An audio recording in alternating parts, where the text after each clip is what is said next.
It's time for Twig. This week in Google, Kevin Marks and Matthew Ingram are here along with Jeff Jarvis. Gina has the week off. We'll talk about YouTube's plan to acquire Twitch and why it makes so much sense. German publishers have decided they hate Google. They want to break it up. And the new head of Google Glass. It's all coming up next on Twig. Netcasts you love. From people you trust.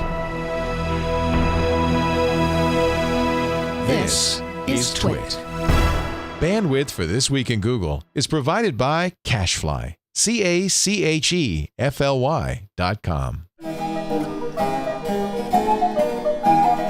This is Twig, This Week in Google, episode 250, recorded May 21st, 2014. I like the fiddly bits. This Week in Google is brought to you by ZipRecruiter. ZipRecruiter makes hiring faster, easier, and cheaper. Post your job to 50-plus job boards with one click. Try ZipRecruiter for a free 4-day trial now at ZipRecruiter.com/twig. That's ZipRecruiter.com/twig. And by Shutterstock.com. With over 35 million high-quality stock photos, illustrations, vectors, and video clips, Shutterstock helps you take your creative projects to the next level. For 20% off your new account, go to Shutterstock.com and use the offer code TWIG514. And by LegalZoom. Visit LegalZoom.com to save on your legal needs and gain access to a network of legal plan attorneys for guidance. LegalZoom's not a law firm, but provides self-help services at your specific direction. Visit LegalZoom.com and use the offer code TWIG to get $10 off at checkout. It's time for This Week in Google, the show that covers Google, the Googleplex, the Googleverse, the Facebookverse, the Twitterverse, and all that stuff, the cloud. Jeff Jarvis is here. He just flew in from San Francisco. Poor guy. You were in San Francisco for a day, less than a day, to talk to Google. 18 hours, I calculated, yeah. Plus about 20 minutes for a plane problem. But yeah, that's you about fly it. a lot. I do. I am global services, I'll have you know, on United. That's the so highest when they level. start boarding, I'm that obnoxious prick who jumps goes ahead on first. Yeah. Yeah. I almost want to say, hey, where's your wheelchair, Jarvis? Where's your crutches? Soon enough. Yeah. Gina's out because her lovely little daughter Edda not feeling too well, and she wanted to spend some time with the baby while she's under the weather. Oh. She'll get over that quick enough. But meanwhile, Kevin Marks has joined us. Always great to have Kevin in his garden. Nice to see you again. Bird warning, there will be birds. There are indeed birds. Yes. I'm actually sitting in a slightly different place than usual because we've got some new garden furniture. It's actually gorgeous. It's I love nice. this. I won't show you around the garden furniture. We've got some. No, this is got some really comfy garden armchairs. Always nice to have excellent armchairs in the garden. And from all the way from Canada, Matthew Ingram of GigaOM fame is here as well. Nice to have you, Matthew. Thanks for having me. Boy, we got a great crew for this show today. A lot of fun. Our top story, the Nest smoke alarm has finally been recalled in its entirety. 440,000 smoke alarms for a safety risk. Oh, boy. Yeah. This is the company Google bought for $3.2 billion. They had two products. One was, of course, the famous Nest thermostat. The other was a smoke alarm that talked to you and let you wave your arms to disable it. And apparently that caused a little bit of a problem. They halted sales of the alarms last month after recognizing that the temporary silencing feature wasn't so temporary. The Nest has to be connected to the internet and linked to an account for an automatic update. So if you have one, make sure that you get the update. You go to Nest Sense. This is why, by the way, internet-connected devices are a pain in the keister. You have to go to Nest Sense on your account and ensure that the button for Nest Wave is set to off and grayed out. Those who have not connected their devices to a wireless network and a Nest account should do so. The devices will then be automatically updated, and consumers should take the aforementioned steps to ensure the update is complete. Meanwhile, I guess they're recalling them unless you say, well, I downloaded the update. I guess they just can't assume that everybody will have the internet access and so forth. Customers can contact Nest Labs for more information, 800-249-4280, or visit nest.com. Click on the Nest Protect Safety Notice link. Wait a minute. Why am I getting... Oh, that's really obnoxious. ABC.com just redirected me as I went to Nest.com to go to somewhere else. Some crap ad. All right, where is it? I'm looking. Nest Smoke Alarm. Life with Nest Protect. Watch the video. I don't see anything about a... Oh, here it is. Safety letter from the CEO.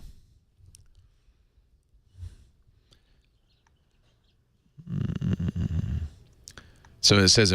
So at Nest, we conduct regular, rigorous tests. During recent lab testing of the Nest Protect smoke alarm, we observed a unique combination of circumstances that caused us to question whether Nest Wave, a feature that lets you turn off your alarm with a wave of a hand, could be unintentionally activated. If you went like this. Hey, Chad! Hey! Hey, kids! Hey! Get out! Don't go in there! Get This out! could delay an alarm going off if there were a real fire.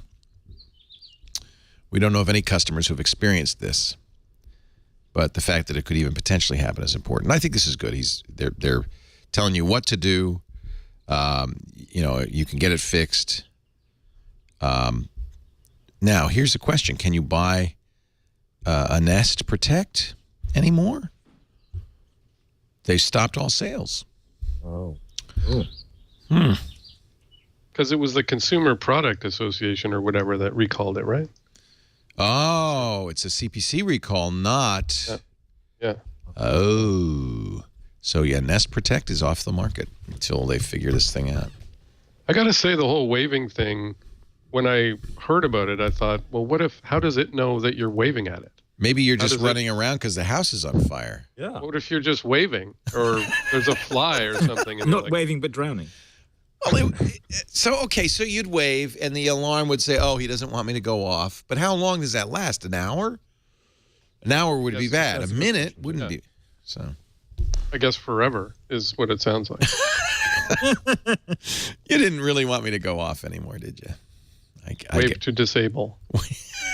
That's not a good feature. It reminds me of the, maybe we're going to talk about this, but the Google Glass nod to pay with Bitcoin. Seems to me that could really backfire.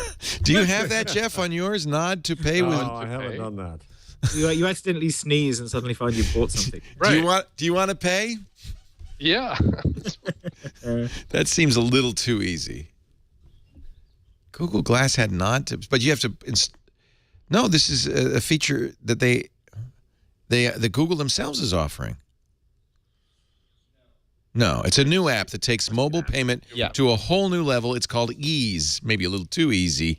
EAZE. It allows Google users to link to a virtual Bitcoin wallet. Oh, all right, Ease is a wallet.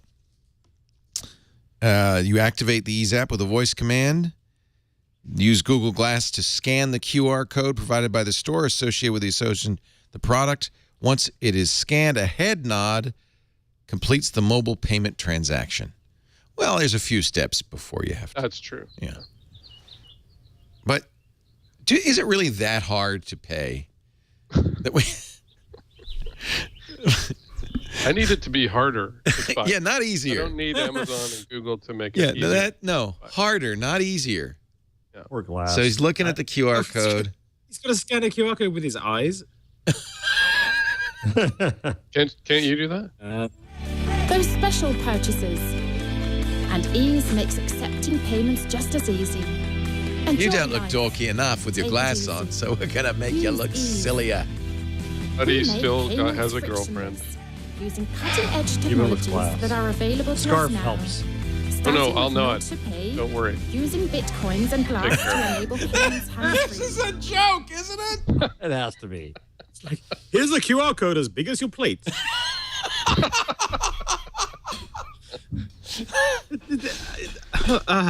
We live in a world that is indistinguishable from the Onion. Well, there is a parody. There's a Nest parody. If you look at the bottom of the Google section of the rundown, Uh-huh. and Google had it taken down because they didn't have a sense of humor about it. What? Come on. Yeah, I read it. So the third from the bottom. Yeah, I see it. I got it here. Let me just play this is a parody of the Nest. Oh, but is it gone? So I can't play it. Watered down, evidently. It was at Republica. It was a German political activist group. Oh, it was a parody website poking fun at Google's products. So did they have the right to be forgotten? Yeah. Apparently Google has that right. Wow. See, I would think Google would bend over backwards at this point to make sure no sites get taken down. Yeah. Did it violate trademarks or? But no, it's parody. You can do anything you want. You can do anything you want. Parody. Didn't people in New York a few years ago distribute a fake New York Times as an April Fool's joke? Yes. What did the Times do? Times was okay in that case. I think they made it clear enough. But there was a blogger, a well-known blogger, did a New York Times kind of correction site, and the New York Times went after him. And it's just a reflex of lawyers. Well, so here's what happens. So if you go to google-nest.org now, you get a single candle saying, "Dear Internet, this beautiful website has been taken down because Google is worried about their brand and the future of Nest Labs, which is in the business of making creepy products designed to collect even more data from you. Apparently, they just can't get enough. They must have it all." There's a video below. Yeah. That's the launch. Oh, it's Republica. It's Republica, which unfortunately I had to cancel. I was dying to go this year. What? Oh, you didn't cancel because of this? No. Okay. Yes, if they insult Google, I'm not going. I'm boycotting Germany until they get to their senses. For you. It's called Google Nest. Right. And well, I'd like to introduce two people who show you what this is about. This is called Google Nest. Please welcome Dr. Gloria Spindle and Paul von Ribbeck. Those are phony names, I'm presuming. Hard to tell. They're funny in German. I don't know. They don't know.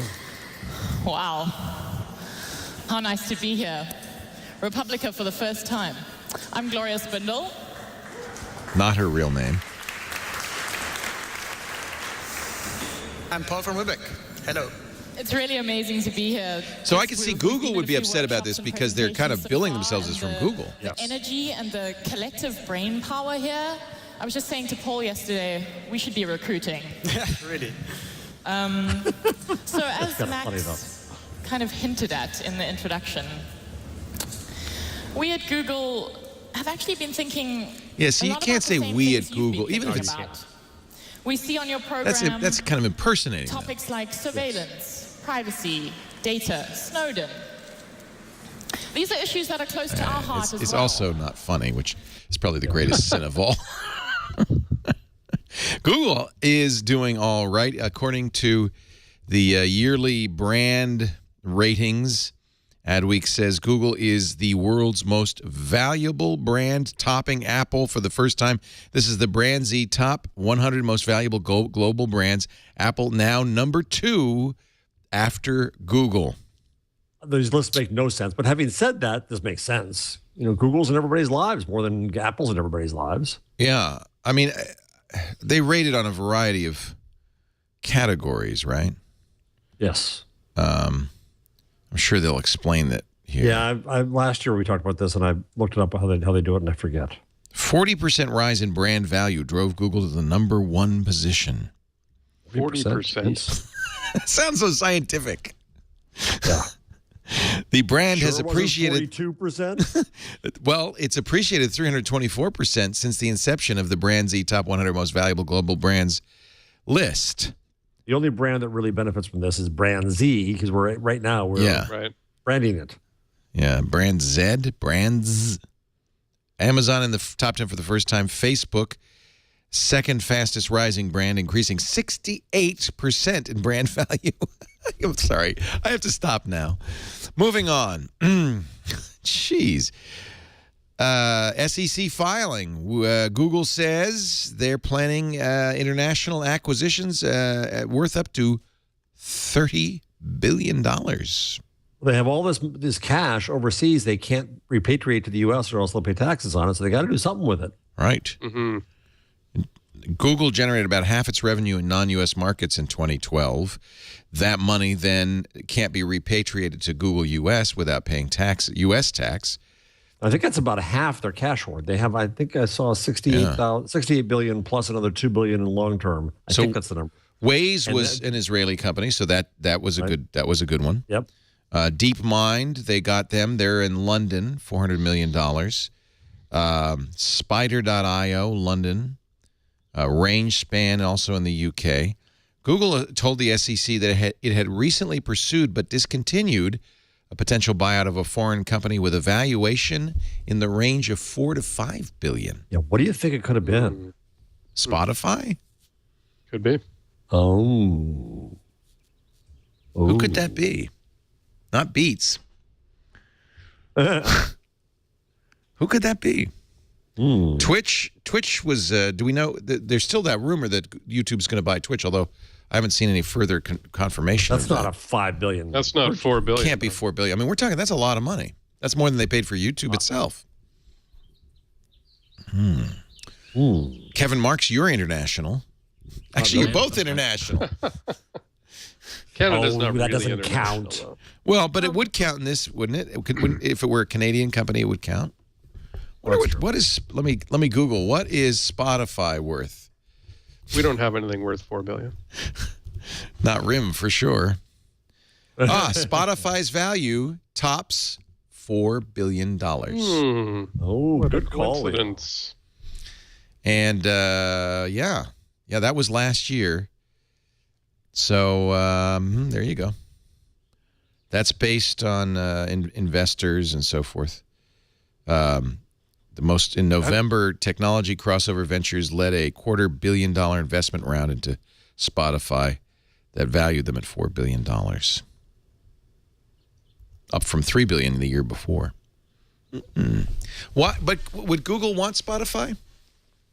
I would think so. Yeah, especially if it's true that Apple's buying Beats. This could be the consolidation of the streaming music business. I said this last time. I don't understand why Apple isn't buying Spotify. I don't understand. Much better than Beats. Yeah, I mean, to me, as a service, they got the cash. They have double the cash that Google has. Well, but they don't have those income-generating headphones. Spotify's done nothing but lose money. Beats at least makes $1 billion or generates $1 billion in revenue a year. Google also in this SEC filing said that it was considering things like serving ads to your thermostat. Please, Bad choice. Bad choice. Please. Do you feel like a cashmere sweater about now, or do you want to spend more money on energy? Yeah, but then later it said it wasn't thinking about that. Oh, it just was a letter. They wrote a letter to the SEC. Hypothetically saying that it could be serving ads and other content to refrigerators, car dashboards, thermostats, glasses, watches. This is why we shouldn't have to disclose revenue generated from mobile devices. I think it was a dodge, to get around having to disclose their mobile revenue. So just pick everything. They didn't want to break it down. They said it doesn't make sense to break out mobile revenue since the definition of mobile will continue to evolve as more smart devices roll out. Which is true, yeah. Yeah. So, yeah, it doesn't mean necessarily they're planning. It's more like, hey, we don't know what mobile means or where, what is mobile revenue? If we put it on a refrigerator, is that mobile? If we put it on a thermostat, is that mobile? Pretty sure the fridge is not mobile. Or the thermostat. I've never seen anybody carry his thermostat around. I think a car for sure. Yeah. Glasses, watches. You could see a Waze sort of heads-up traffic display on your dashboard. And that would be super awesome. Yeah. Ads showing up. I would put it up with an ad in there. I don't mind. Waze is loaded with ads. Every time I stop the car, I get an ad from Waze. It's very annoying. Yeah, I don't think that's the way that. I don't think that's the value of Waze. I think the value of Waze is who you are. Yeah. But look, praise Waze. I got a Newark airport. I stopped. I pull out, pay. I stop, pull over, say Waze, how long, and email Chad, and it was right to the minute. Yeah, that's the best thing about. One of the best things about GPS is knowing kind of almost exactly when you're going to arrive, and most GPSs are good about that now. If they have traffic information. But the problem is you get trapped by Google Maps being useless at searching for things. I had an example of that yesterday. Let me find the link. But So what happens is if you put a calendar event in and you put the name of the company before its address, Google will, instead of reading the address out of that location, will do a search for the name of the company and send you somewhere else entirely. Generally doing a bad search for the name of the company. I've got to... Yeah, it does ridiculous things like I'll be searching for something that I know is 2 miles away, and it's not smart enough to see that. It gives me the same named place in Utah. Right. Right. Or Italy. Yeah, I've had the same thing happen. In Italy? Well, or some completely different country or state. I mean, it should at least know where I am. You would know. That's the point. So this is... I've got the whole point. Get the link. This is what I got on my phone yesterday. I'll put it in the chat. So I got a Google Now alert saying leave now because it'll take you 2 hours and 44 minutes to cycle to 41 Bryant Street. Had you ever been there? Matter 3 design? And actually, if you search for 41, I just done a search for 41 Bryant Street, and it said it was 17 minutes. But because Matter Ventures was in the thing, it searched for some other place called Ventures that happened to be in Redwood City. But it still said it was the same. Oh, that's very interesting. Isn't this like it says this is deeply broken? Basically, the problem is that Google Maps is really, really bad at search. To the point now, I think Foursquare gave up. Foursquare used to throw across the name of the business and the address, and now it throws across a lat long point because it can't trust Google Maps to get the place right. So this is a calendar event I've got with that address in it, and Google decided more than just getting the wrong place, because if I could see how it might get the wrong place and then give you not only wrong directions but a wrong time estimate. But in this case, it had the actual address. Right. It ignores the address. And it ignored it. Me before. I had this problem when I went to Philadelphia, and I was supposed to be going to Penn. So I searched for I put the address for this place in Penn, and it sent me to another place with a similar name in another college on the other side of town. And not knowing Philadelphia, we went over there, and it took an hour to get back. So that's so weird. In fact, in another card, it says it's only 17 minutes. Yeah, no, that was it. So I literally searched for the address earlier, but it gave me this alert saying it's 2 hours and 44 minutes away. And that wasn't, this wasn't getting my location wrong. It knew my location this time. It had got my location wrong earlier and thought I was in Austin. But it had done it.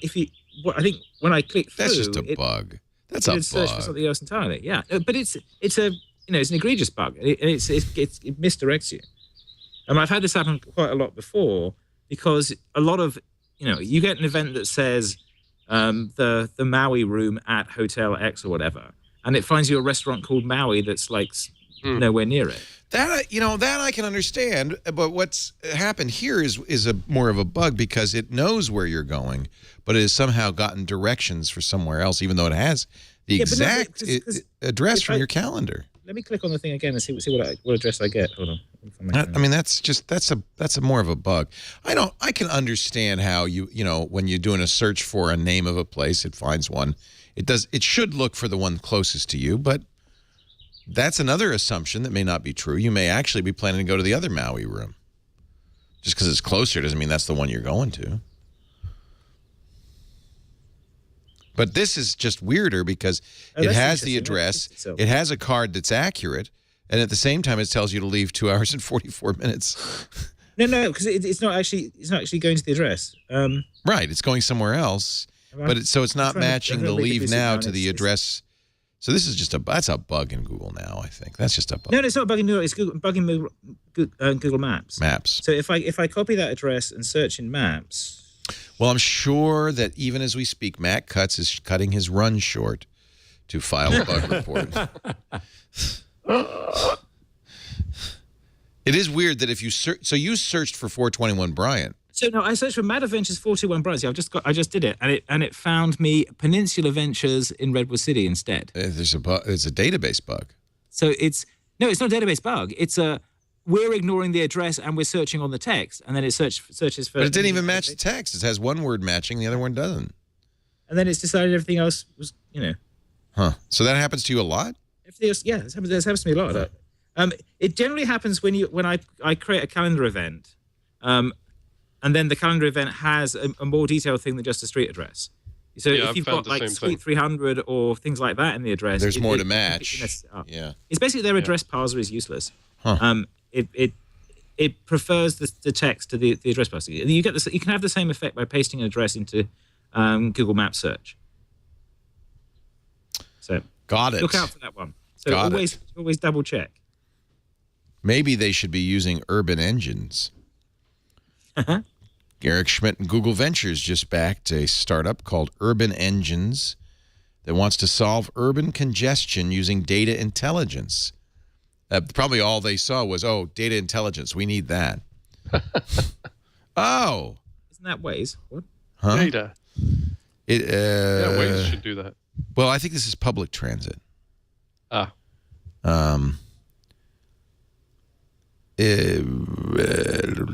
Yeah, public transportation specific. Oh, okay. Don't take the 22. Take the 24. It's using people's swipes as they get on the subway or the bus line as sensors, figuring out where people are in the system. And it sounds like... But that's weird, because you only get entry and exit points with that. You don't get route. So yeah. Well, what they're looking for is how linear crowded a bus or a train is. And I guess they might know something about wait times from that, right? Because that's when they got on. Yeah. I mean, every subway system I've used has like a swipe point at the station you get on, a swipe point at the station you get off. Right. Well, maybe not always with the get off one. I think New York makes you swipe on the way out. No, New York only makes you swipe on the way in. You put a token in the thing. Yeah. So it doesn't know where So they wouldn't have it. Whereas, Oyster in London makes you swipe entry and exit. So, and people done interesting things with that data before. And the Clipper here it makes you tap on.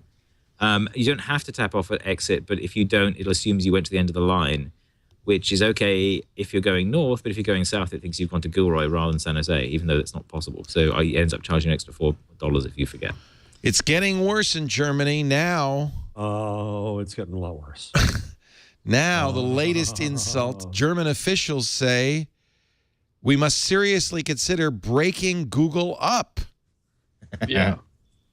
3 politicians are doing this. I was talking to a German a Google guy. Was it yesterday? Today? What day is it? At Mountain View. And yeah, it's a cynical political act, but there's a lot of that going on. They can't break it up. It's a U.S. company. Well, I know, but it's a cynical political act. That's the nature of it. It doesn't know any reality. Well, no, but they can do antitrust rulings for their European holdings. Well, that's what he said. It's Sigmar Gabriel, who is Germany's Minister for the Economy and Vice Chancellor. So it's like a big shot here. And he's writing an op-ed piece in the Frankfurter Allgemeine Zeitung. Did I say that right? Frankfurter Allgemeine Zeitung. Allgemeine Zeitung, which is a big daily newspaper. Zeitung. Zeitung. Zeitung. Tsunami. Zeitung. Pretend you're spitting. Cool whip. He writes... German. Heute auf Deutsch.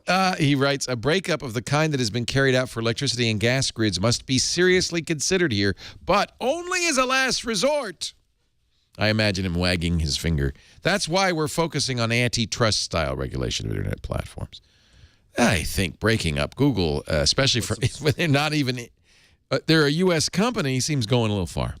Well, but they went after, the EU went after Microsoft as well. Then below that in the rundown, we also have a cynical coalition of German and French publishers led by Axel Springer, which is the company that wrote that horrible Larry's trying to create a new universe op-ed in the same newspaper. I tweeted yesterday that they should just name the paper the Brigadoon Daily, because it doesn't want to change anything.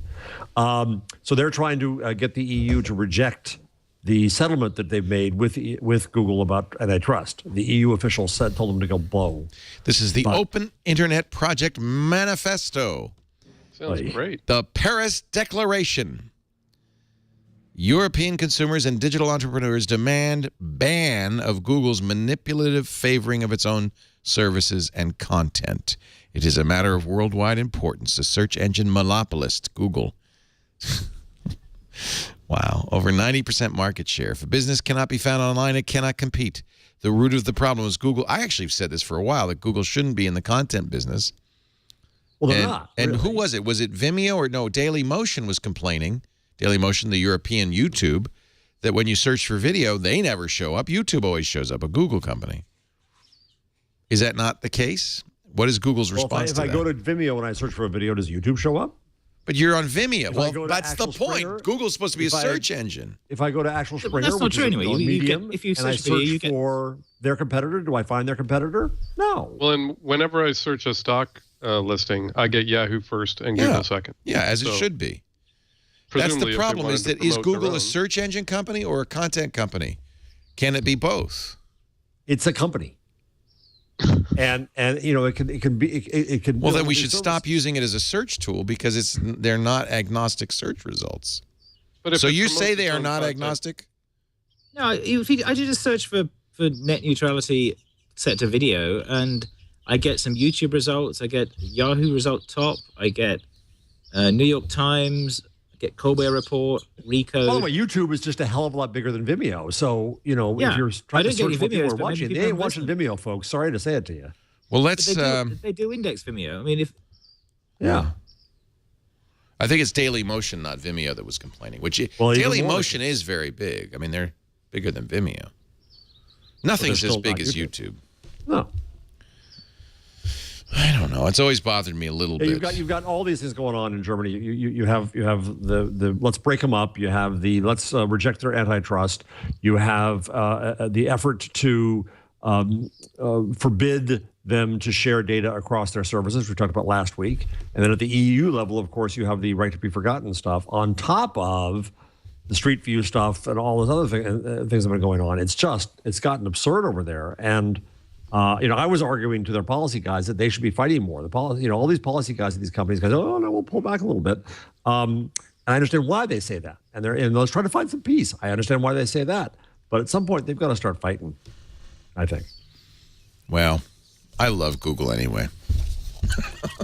And I want to tell you why in a moment. They just did something that makes me love them even more. Ooh, but first, ZipRecruiter.com.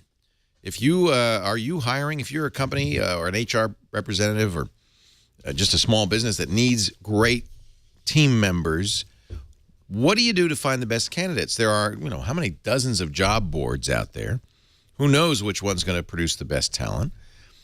Ideally, if you wanted to fill that position fast with the exact right candidate, you'd need to post on all of the top job sites. Well, that's the whole point of ZipRecruiter.com. You post to more than 50 job sites with a single click, plus social networks like LinkedIn and Facebook and Twitter and Google+.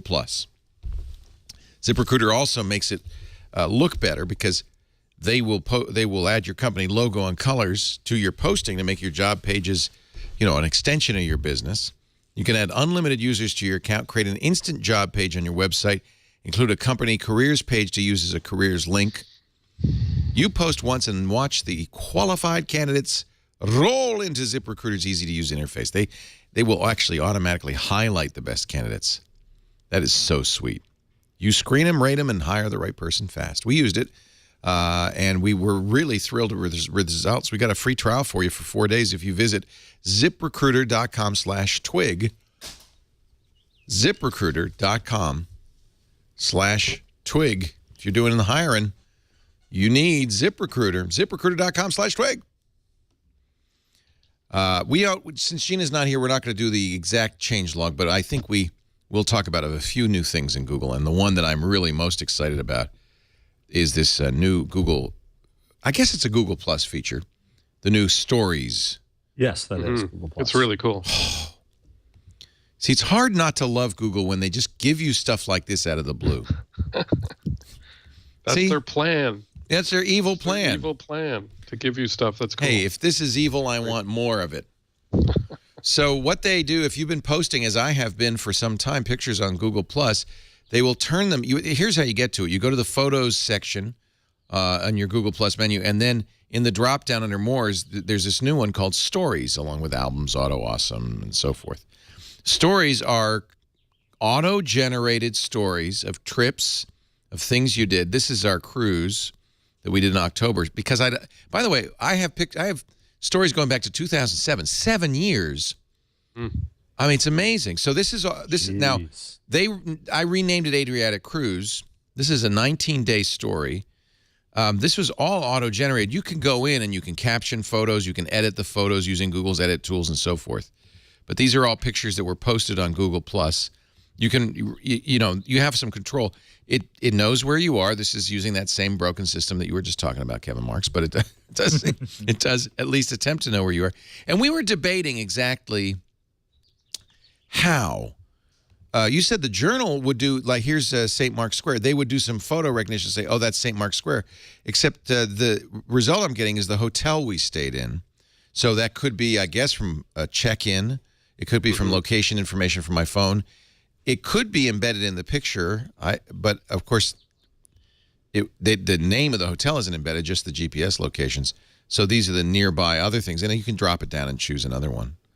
This actually did the same thing for me. It showed I was in Italy recently, and it pulled up a photo, and it identified what was in the photo properly, but up above it had sort of the nearest, I don't know, cafe or something. Right. So I can't remember whether I checked in there or.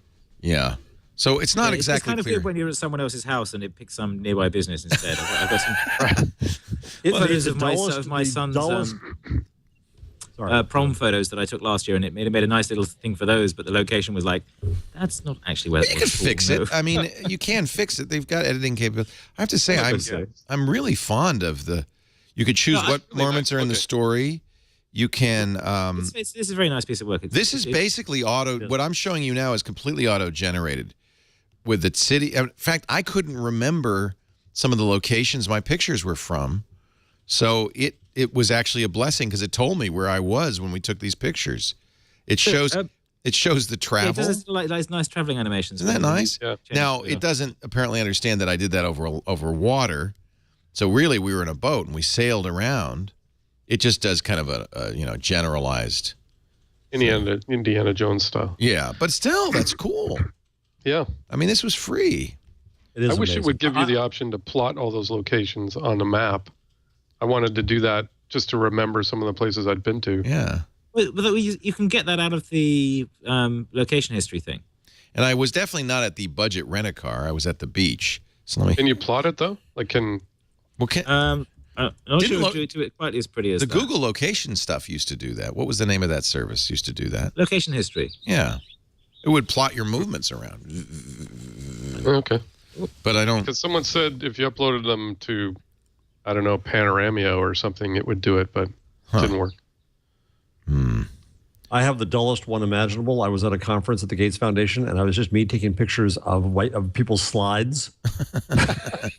Well, they're not all. They're only can. They can't. They can only work with what they're given. They can't work magic. Well, I've got like I shot my son's hockey game, which means I've got 20 minutes, 30 minutes of people playing hockey, and it's not very good at picking the highlights out of those at all. Right. It doesn't.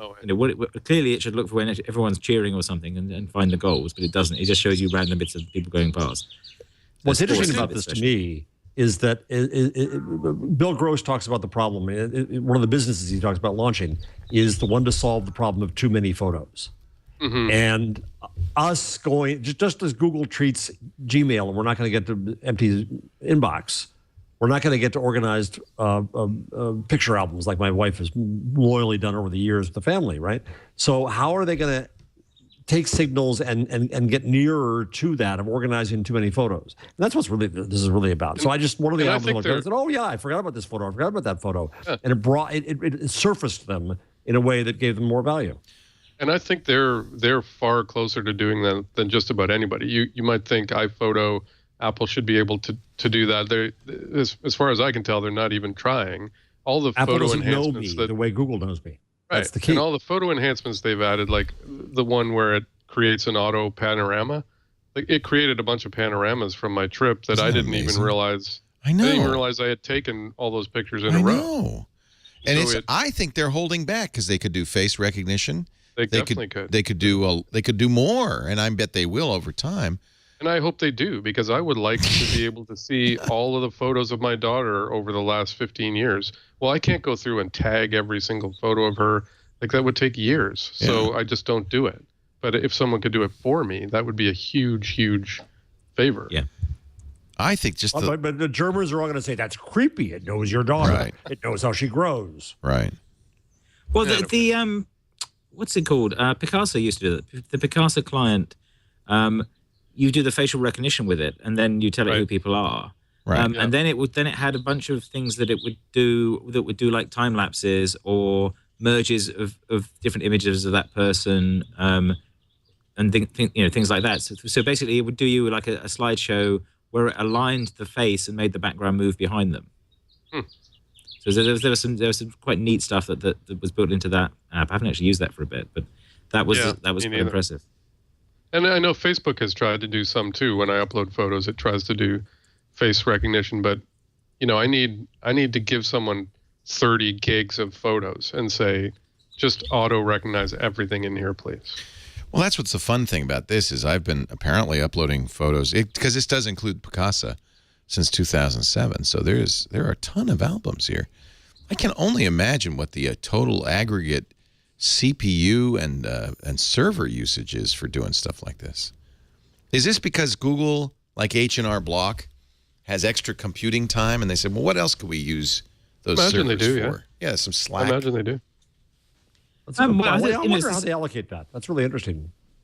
Processing time they have and how they throw this stuff in. I mean, to put this together, and they did it instantly, it seems like. They have a budgeting model internally for computer time, and you can put priorities depending on what you're doing. So something like this, they'd run it as a low priority job in the background, behind search indexing and things. But internally, there's a budget system that you apply for machines for your project for. So they would have had to have a debate to get. Is there a bureaucracy that adjudicates that? Yeah. Well, there was when I was there. But I mean, photo recognition stuff, you can chop that up into little bits and do it in the background in between, milliseconds between. Well, this is all chopped up and used across multiple machines. I mean, the challenge for the photo and the video stuff is moving the data around. You don't actually want to spread it across lots of servers. You want to make it near the data. Because the really compute-intensive stuff is the stuff they do with YouTube, where they do the image analysis of every frame and then de-wobble them and that's amazing, isn't it? Color correct and things like that. But that was I was saying. I was doing shooting with the phone handheld shots of my son playing hockey, and they're not great. But the thing is, it's a 1080p camera, so you can feed it through YouTube, and it just takes all the wobble out. And it looks like I'm sitting there with a phone in gimbals doing that. It's really quite impressive. Google now is adding bill reminder integration into its cards. So if I guess it's from email, it sees you get bills in your email, and it'll say, hey, that bill's due. It's called a wife. It's creepy. That's called creepy. Hey, Leo, don't you remember the power went out last month when you didn't pay the PG&E bill? I think you really should consider paying it now. It would save me some embarrassment. Is that like the thing from last week where they tell you how to cancel your subscription? Yeah. But they're rolling this stuff out fast now, aren't they? The pace will accelerate because the artificial intelligence minds that run Google are now teaching themselves, and they're going to get they're self-aware, basically. Well, I yesterday when I spoke at Google about privacy, before me, Ray Kurzweil spoke. Oh, that must have been fun. It was fun. It was fun. I presume it's not off the record. What did he say? Well, just the stuff you'd expect him to say, talking about his theories about all this. And somebody asked him whether, you're going to, and it's kind of the ultimate creepy question. Are we going to get to the point where Google, where the computer, right? Because if your cognizance is in the cloud and it knows what you know and so on and so forth, will it anticipate what you want before you want it? And he got to laugh and he said, no, because you're going to change and we're never going to get to that point. Right. So we found the limits of the singularity, I think, which is comforting. Thank goodness. Yes. Because humans change. But the machines won't like that. So that's another reason for them to get rid of us. Well, part of the argument, too, is that if in the singularity, our consciousness, I'll get this all screwed up, but if our consciousness is allied with machines, the machines will get faster and faster and faster, but the machines can't anticipate the machines. Machines will be faster than anyway. I'm not going to. Well, you should watch Triangulation we did on Monday with a guy named James Barrett. He's a documentarian who did a lot of interviews, including Kurzweil, Peter Norvig, who is Google CTO, or he's a very, very smart guy. And his book is called Our Final Invention, Artificial Intelligence and the End of the Human Era.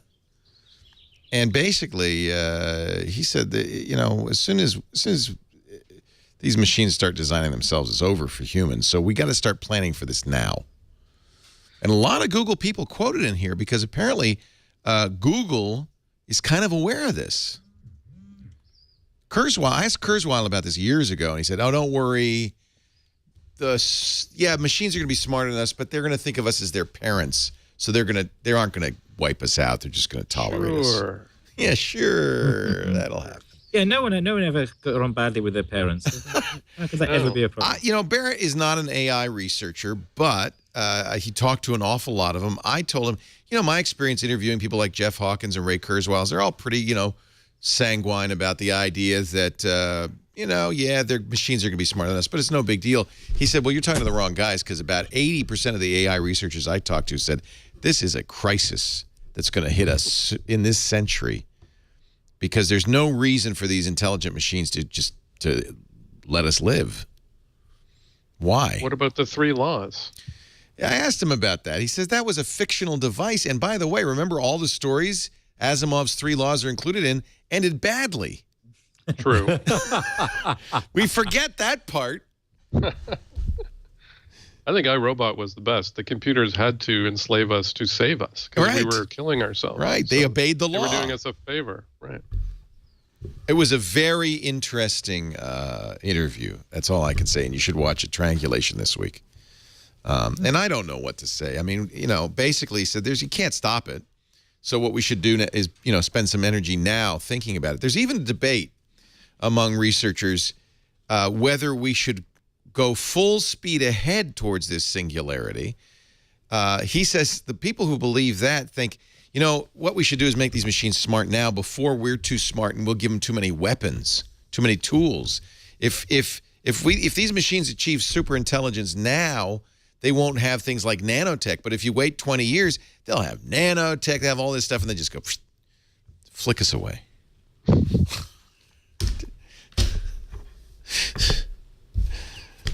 You guys got nothing to say? You don't want to... No.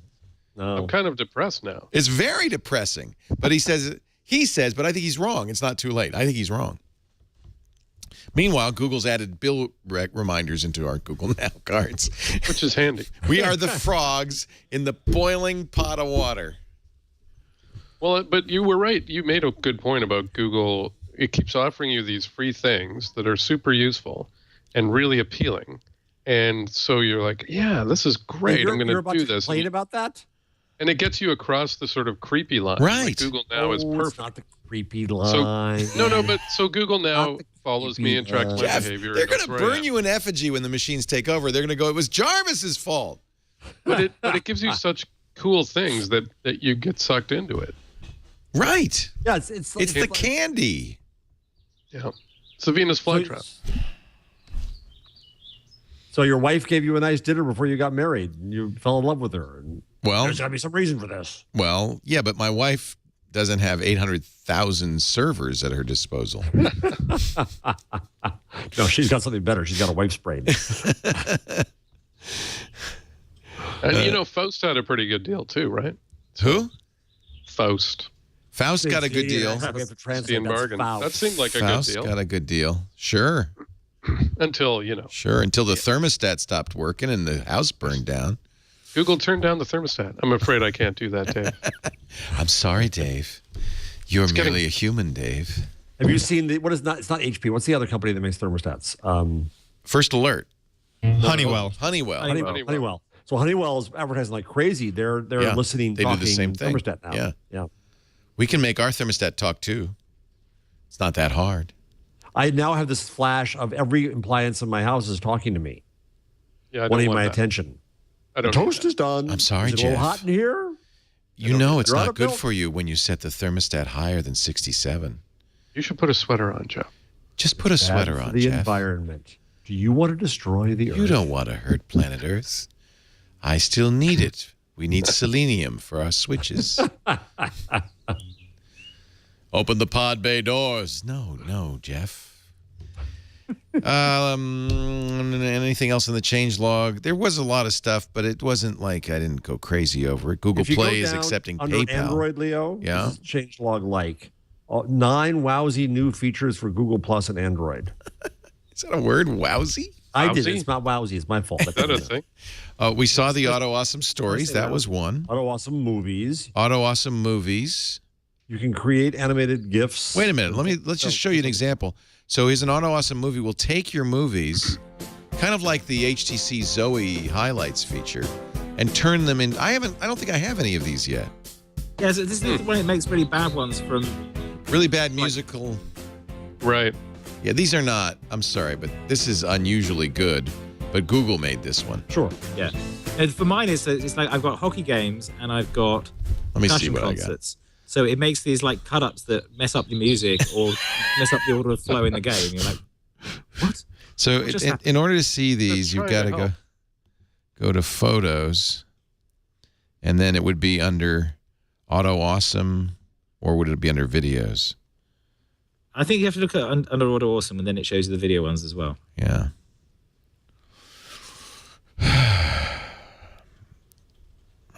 Maybe not. Let's go to Videos.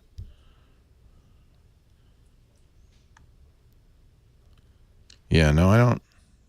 I can't tell. Oh, they would have like a little thing on them. They have a little like magic, magic icon, the little fairy dust icon on them. All right, well, the ones I actually have seen these now, as I remember, and they're not particular. Okay, here's one it made. Here's one it made. This was a Vster. No, that's not it, is it? Oh, that's a motion Auto Awesome. Okay, I want a video Auto Awesome. I guess I don't have any. So disappointed. It is kind of cheesy, especially some of the music. Sparkly and Snow ones, yeah. Yeah. Yeah. Hasselhoff was good. All right, well, let's see. We'll go back to the article and see what else is new. There's a lot of things. Snow, that's for sure. Yeah. There's a lot of things there. There's a lot of new stuff. Where did I put the audio? Where'd it go? Says it supports large photo libraries now. You can create animated GIFs, photo booth style images on demand. Just tap the new plus button in Photos and select either motion or mix. That's great. There's been times when I wanted to put photos together, and you try to encourage Auto Awesome to do it for you, and now you're manual awesome. Just drag. Okay, so now you can scroll through all the photos as well as highlights by date. Profiles now display total content views on both Android and the web. So you can see how many people are looking at your stuff. A new navigation menu makes it easy. This is Stephen Grove's post here. Actually, Dave Besbris. I'm sorry. He reshared Dave Besbris's. And Dave Besbris is the guy in charge now at Google+. No, that's... He took over from Vic. Bez. That's Bez. Right. Yeah, he took over from Vic. I was trying to think that Dave was not his name because it was Bez, but yes. Bez. We call him Bez. So follow Bez if you want to know what's new and different and exciting. Wow, that's a lot of new features. It goes on and on. I'm telling you, maybe it was good that Vic left. Maybe Vic was a roadblock on this. Well, like Dave got all this done in 10 days. Right, he did. It's been in the hopper. So the new app will roll out gradually to Google Play. If you haven't got it yet, expect it. I haven't checked to see if I have it yet. I haven't. I didn't have it yesterday, but I may have it now. A new Google Glass app. Let's know. We talked about that. The Nod. Google Maps adds elevation profiles. This is kind of cool. When you're on a bike route, it'll tell you how bad it's going to be. I was just trying to get that to work, and now Google Maps says it can't find my house, so clearly doesn't like me complaining about it. It does not like you, Kevin. It's having a go today. Without it a really country, is. Kevin. You've been deleted. But I think this is pretty cool. I don't. But I do like their bike routing. I use that a lot. And it'll show you the elevation that you're going to go over. But it only shows you it on the computer, not on the phone. Oh. So actually, on my bike on the San Francisco street, I have to get off my bike, get my laptop out, and see the program. But what it's for is before you leave, you look at it and you see if you want to go that way. Right. It assumes that, that by the time you're on your bike, you probably know what the elevation is. Actually, that would be handy if it was on the phone, because I rented a bike in San Francisco, and I did not plan my route. Right. And I basically going, vertical for about the first. Yes, you don't want to do that. I did something even dumber, Matthew. When I lived in San Francisco, I bought a moped. Nice. But it can't get up the hills, right? You have exactly. You have to walk this heavy thing up the hills. Yeah, right. It was the stupidest thing I've ever bought. That's weird. You need a more powerful moped. So you're telling me the Vespa can't go up those steep hills? Well, I think it only shows you profiles if they're quite long routes. Oh. It's not showing me ones around town ones, but if I say I will cycle from San Jose to San Francisco, it'll give me it. Yes. You can't get there from here. I figured out how to wipe out about 3/4 of the population of San Francisco if you want to. Yeah. Just make it snow. Oh, yeah. Oh, yeah. Well, that was my favorite thing about the What's this white stuff on Telegraph Hill? That was the comment in the Google self-driving cars story last week, is that they can, they've never driven in snow and they get very confused by rain. It's like, these were clearly programmed by Californians, weren't they? Like, yes, but Volvo says by 2017, you're going to be driving a self-driving car. Seattle, apparently. That's not good. Our show today brought to you by Shutterstock.com. I love Shutterstock. Anybody who uses images, whether it's on a menu, in your blog posting, in your presentations, you should know about Shutterstock.com. I know there are many competing companies offering you royalty-free images, but Shutterstock has an amazing selection, 37,268,513 royalty-free stock images. They added 270,000 new stock images this week alone, all beautifully curated, many from professional photographers and artists. But this is the thing, in my opinion, that sets Shutterstock aside from everybody else. They have the best search anywhere. Really, really sophisticated. Okay, so let's say Jeff wants to illustrate privacy. Now, normally you couldn't. Privacy is not a thing. How do you search for privacy? But if you, look at that. There you go. Privacy, privacy, privacy. Now, let's say you want to search for, I don't know, German privacy. I don't know. Is it going to find anything? I don't know. Let's find out. Yes, it did. It's got German. I don't know why she's in this, but a dog on the side. You will not violate. That's a German Shepherd privacy. German Shepherd. Do nicht stören, do not disturb. So Datenschutz. So you see, this is amazing. I mean, really incredible. Maybe it's because they are in more than a dozen countries. That's probably why you can get German privacy in stock photos, illustrations, and vector art. You can narrow it down by color. They have a color wheel. The search refinements are amazing. You could say with people, without people, editorial, non-editorial. The color wheel means you can actually say, I only want blue German privacy pictures. I mean, it's just incredible. But you need this because you're doing your blog post. You want to have an illustration. It's perfect. Don't forget the footage tab at Shutterstock.com too. Incredible royalty-free video. A lot of it with alpha channels, which means you can if you have that one's not available. If you have it on a green screen, you can it'll look gorgeous. Here's the thing: I want you to sign up for an account at Shutterstock. You don't need to use a credit card or pay for it. But once you have an account, you can get the free photo and vector of the week, the free footage. You can also use the Lightbox tool to save stuff that you see for inspirational purposes or to share with a colleague or client. And when you decide to buy, all I ask is use our offer code TWIG514, and that'll get you 20%. They have, of course, package deals, but the one I use is a subscription. We get 25 images a week, for the company. A day, I'm sorry. 25 images a day for the company. And that really is useful for all of our work. Our presentations, our media packages, things like that. Shutterstock.com, free to try. If you decide to buy, use the offer code TWIG514, and that will save you 20% on your first purchase. And if your first purchase is $1 billion, as the YouTube purchase of Twitch is, that's like $200 million. Can you explain Twitch to me? Yeah, I love Twitch. You've not used Twitch? Oh, that's right. You're over 30. I don't like games. I grew up, Leo. Game streaming. Justin Kahn, remember him? He did this was crazy. He did Justin TV. It started out with him with a camera on him. Right. Remember those early Justin videos where you follow him around? And then he had other people doing it, and then that inspired him because he had so much traffic. He had to learn about servers and stuff. It inspired him to create Justin.tv, which we use. A lot of companies use to distribute video, live streaming or otherwise. And then they had a brilliant idea. How old is Twitch.tv? A couple of years old now? They had a really good idea. Why stream just, stuff like this? Because most of the video on YouTube is gameplay video. So Twitch is just you watch people play games. I cannot imagine anything more stultifyingly boring than that. My daughter does that all the time. Yeah, everybody. She watches Minecraft videos all the time. So these two guys, actually, they've got a pretty good setup. These two guys are playing this new game, which isn't out yet, and everybody's very excited about it. So that's them down there. They must have a TriCaster or something. They're green screening themselves onto it. It's just XSplit. Oh, XSplit will do that? Yeah. That's awesome.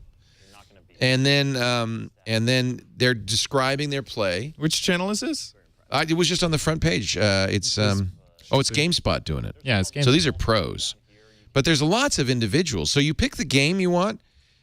Look at World of Warcraft. There how many World of Warcraft channels are there? Quite a few. Oh. So you get a life, people.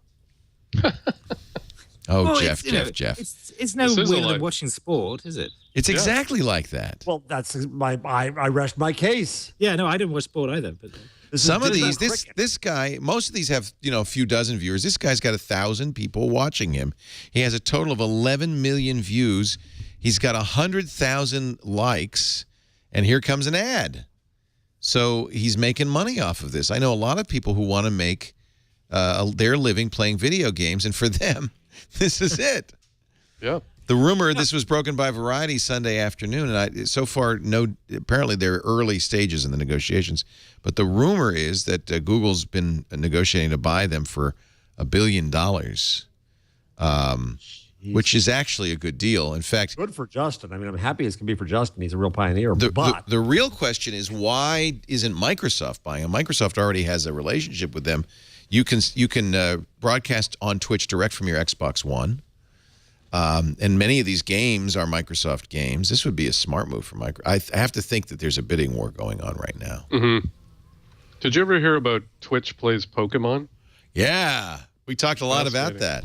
So they wired up a chat room on Twitch.tv so that you could be in the chat room and give commands to, like Pokemon Red. It was like a really old Pokemon game, right?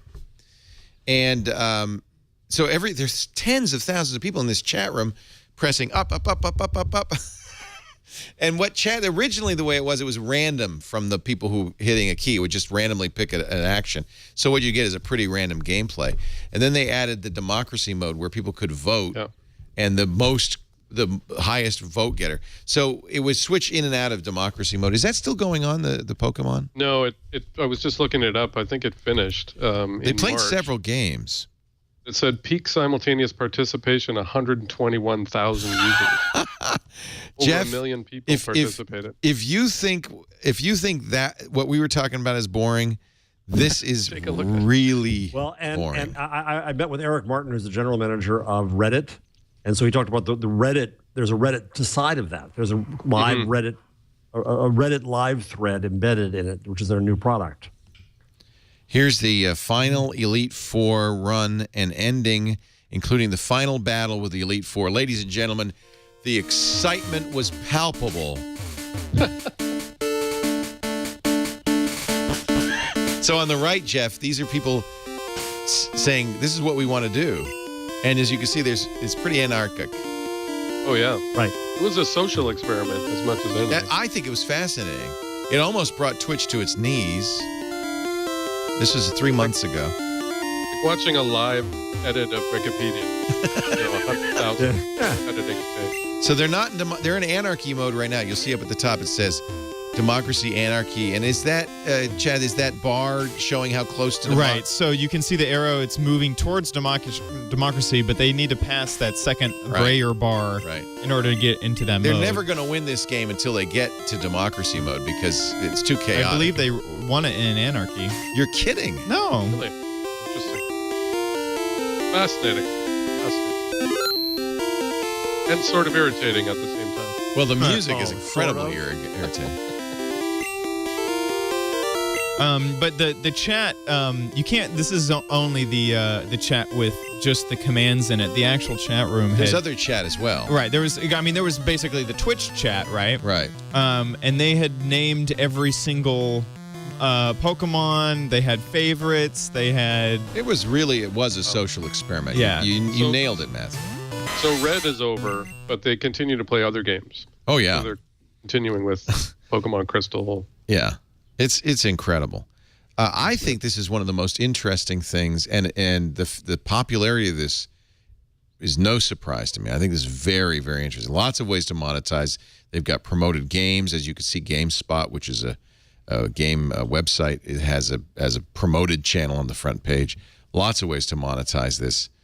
Maybe I actually asked my look daughter, at the Baja Blast takeover. Stacking Nazi hats on top of. I asked my daughter why she watches, because we were somewhere and she was watching someone play Minecraft, and I said, "Well, why? Oh, you learn. Why are you watching them instead of playing it?" And she said, "Well, they have all kinds of mods that I don't have or that I can't run, and so I'm watching them play." Right. Because they have these special mods. But also, if you had those mods and you wanted to learn, I mean, that's why Chad's show is so successful, the OMG Craft, is because that's how you learn. In fact, I was playing Bleck the other day, and everybody in the chat room says, "Oh, no, why are you trying to win this game? Just go watch the YouTube videos. It'll tell you how to play." Well, that's what's the point of playing a game? But people love that. Who's the number one talent on YouTube? It's PewDiePie. What does he do? He plays through Minecraft and other games and swears a lot. Is PewDiePie funny, at least? To that demographic? To 11-year-olds. Depends. Michael gets up in the morning. The first thing he does is start watching those videos. And the last thing he does when he goes to bed is watch these videos. I mean, that's and I hear him chuckling. PewDiePie has 1,700 videos. He has currently 26 million subscribers. Wow. 26, Jesus. Almost 27 million subscribers. Should we just pick one of these and play it? I mean, I know we'll have to blip it. You should do Goat Simulator. Search for Goat Simulator. We love that game. Sounds good. PewDiePie Goat. You can search on his channel if you go to his. Oh, don't worry about right. it. You got it. Isn't there? There's a young kid whose dad helps him make videos of game reviews. Really? And he's huge. Yeah, he's huge. He's like 9 or something. Almost 8 million people have watched this video. You ever feel like being a goat? Me too. Let's play. I am a goat. I know I can lick things. This is the biggest star on YouTube today. What was that? Oh, okay. That guy. I can become a ragdoll. I get points for becoming a ragdoll. He's what, Swedish? Hi there, sir. Oh, something like that. Oh, geez. Why? I can't. I'm sorry. I can't. What the? He's not even What funny. drugs were they on when they made this? The biggest like a star fun on game, YouTube today. So that's why they're going to buy Twitch.tv. He is Swedish. Felix Arvid Ulf Gelberg. I don't get it. This is why I despair after 37 years in media. Maybe they're trying to buy Yulia and they just misspelled it. You know, they've got it auto-corrected. They wanted Twit and they thought they were getting Twit instead. By the way, according to The Verge, Microsoft was in there bidding away. The company has only raised $20 million. So if they get sold for $1 billion, there's somebody making some money there. They have not yet even turned a profit. By the way, that's the key to getting a big acquisition deal. Otherwise, they multiply your profits times some arbitrary number. And Is this Justin's company? Yeah. Yeah. Okay. Yeah, good for Justin. I mean, there's a lot of other people at this point. Yeah. But he was the founder. Just one note on PewDiePie. According Does that mean to I just didn't get a cut? I don't know. Maybe. She was like the second person on Justin TV, right? Maybe she still has sock. Justine's doing okay. I wouldn't worry about iJustine. Yeah. According to Wikipedia, PewDiePie moved from Italy to the UK for better internet connectivity. That's why I'm moving to Austin, actually. These economic migrants. And there I rest my case for why we need an open internet. The PewDiePie drain. Ladies and gentlemen, we can't afford to lose any PewDiePies. Twitch is said to have, according to The Verge, Sam Byford and Ben Popper writing, Twitch is said to have evaluated possible bids and decided on Google's YouTube as the best fit. to help the company scale in line with its massive growth over the recent years. Well, it is a natural fit. I mean, it's they're doing the same thing. Of course, they have plenty of servers. Well, there's a Microsoft fit with Xbox as well. I mean, I can see why Microsoft would bid for. Oh yeah, no. In fact, according to this article, Microsoft and others have made serious approaches to Twitch. Mm-hmm. But I think it does make more sense because the problem that would actually be a problem if it's because then it would be Xbox, and none of the other stuff. This other stuff. Yeah. No, yeah. So. YouTube apparently introduced an API at GDC last year, but the game community didn't embrace YouTube. It was Twitch that really got the mind share. Wow, this says Twitch accounted for 44% of all U.S. live streaming traffic by volume. Okay, there you go. Enough said. They're number 3 in terms of bandwidth used after Netflix, after and Netflix YouTube. and YouTube. Well, they're on YouTube. No, they're not. No, they're on Justin. They're basically the Justin.tv right. platform. Basically, Justin TV got taken over by video games, and they said we don't want this on Justin TV. So we're going to make and we need offices to be able to mitigate all this gaming. So right now there are almost 250,000 people watching League of Legends games being played. The cost must be huge. Yeah. Yeah, no kidding. I think that's probably the reason that they're entertaining an acquisition offer right now. Yeah, that's a crap ton of volume. Yeah, and only somebody like Google or Facebook could really reasonably. I guess Microsoft has the server capacity, but that's a big deal. And by the way, it's a very long tail, and that's the other thing. This is long tail stuff. You've got a few big PewDiePie types, but really these big numbers in traffic come from thousands of smaller ones. Apple's number 3. Yeah, I misspoke. Twitch is number 4, beating Hulu, Facebook, Valve, Amazon, Pandora, and Tumblr for live streaming video. Bigger than Hulu. Bigger than Hulu. That's not saying that much. That's being honest. That's true. But still. Well, but Hulu is the repository of all these big networks. Right. Yeah. And watching somebody else play a game is bigger than that. Yep. I know you don't understand it, but truthfully, this is it. Well, 25 million is pretty big in network terms, isn't it? Huge. Does anything get 25 million viewers these days? God, no. I mean, MSNBC is sometimes lucky to break 6 figures. Yeah, but a big 10 million is big. A big network television show can still expect to get 10 to 15. Yeah. Maybe even top 20. Yeah, but if he's got 25 million subscribers, he's already naturally above that. Well, they're not all watching at the same time. No. Well, who knows? They have no lives. They may be. Well, no, you see, okay, yeah, but those are different figures. Okay, so the subscribers and the live streaming. Right. Got it. Yeah. See, it's still flooding me enough, and I know I'm just weird here. I know most of the world plays games. I know I'm weird at this. I'm not trying to make fun of the rest of the world. I know I'm weird, right? But playing the game myself, at least I kind of get it. Watching somebody else play it? I got the most views that we've ever gotten on this network probably were people playing video games. Father Robert playing the Goat Simulator, me playing Skyrim. When Brushwood first played the Lords of the Old Republic, when these new games come out, there's a lot of interest. And if you have, frankly, PewDiePie shouldn't be doing that well. If you have somebody really funny, really interesting doing this, it appeals to everyone. It's really fun. And that's how you learn how to play. And I think kids do. Why do you think PewDiePie does so well, Chad? You're our local expert on YouTube. I truly do think that his humor is what people want. What you saw was the start. There's things get absurd. So he is funny. I believe yes. He's funny to a kid. I think really the truth is YouTube is a kid network. It is. Well, absolutely. I mean, that's what Nickelodeon. Any of the demographics say. Yeah.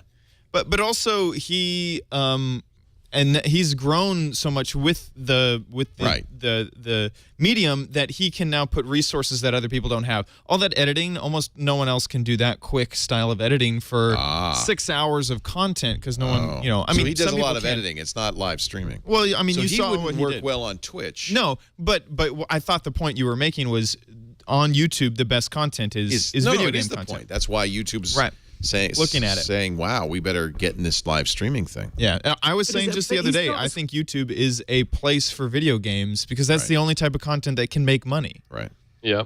Yeah.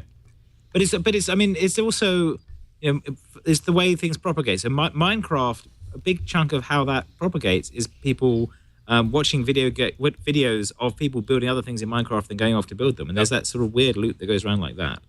But that's not exactly true. The most, I mean, a lot of the very, very popular stuff is Let's Plays, is watching someone else play the game.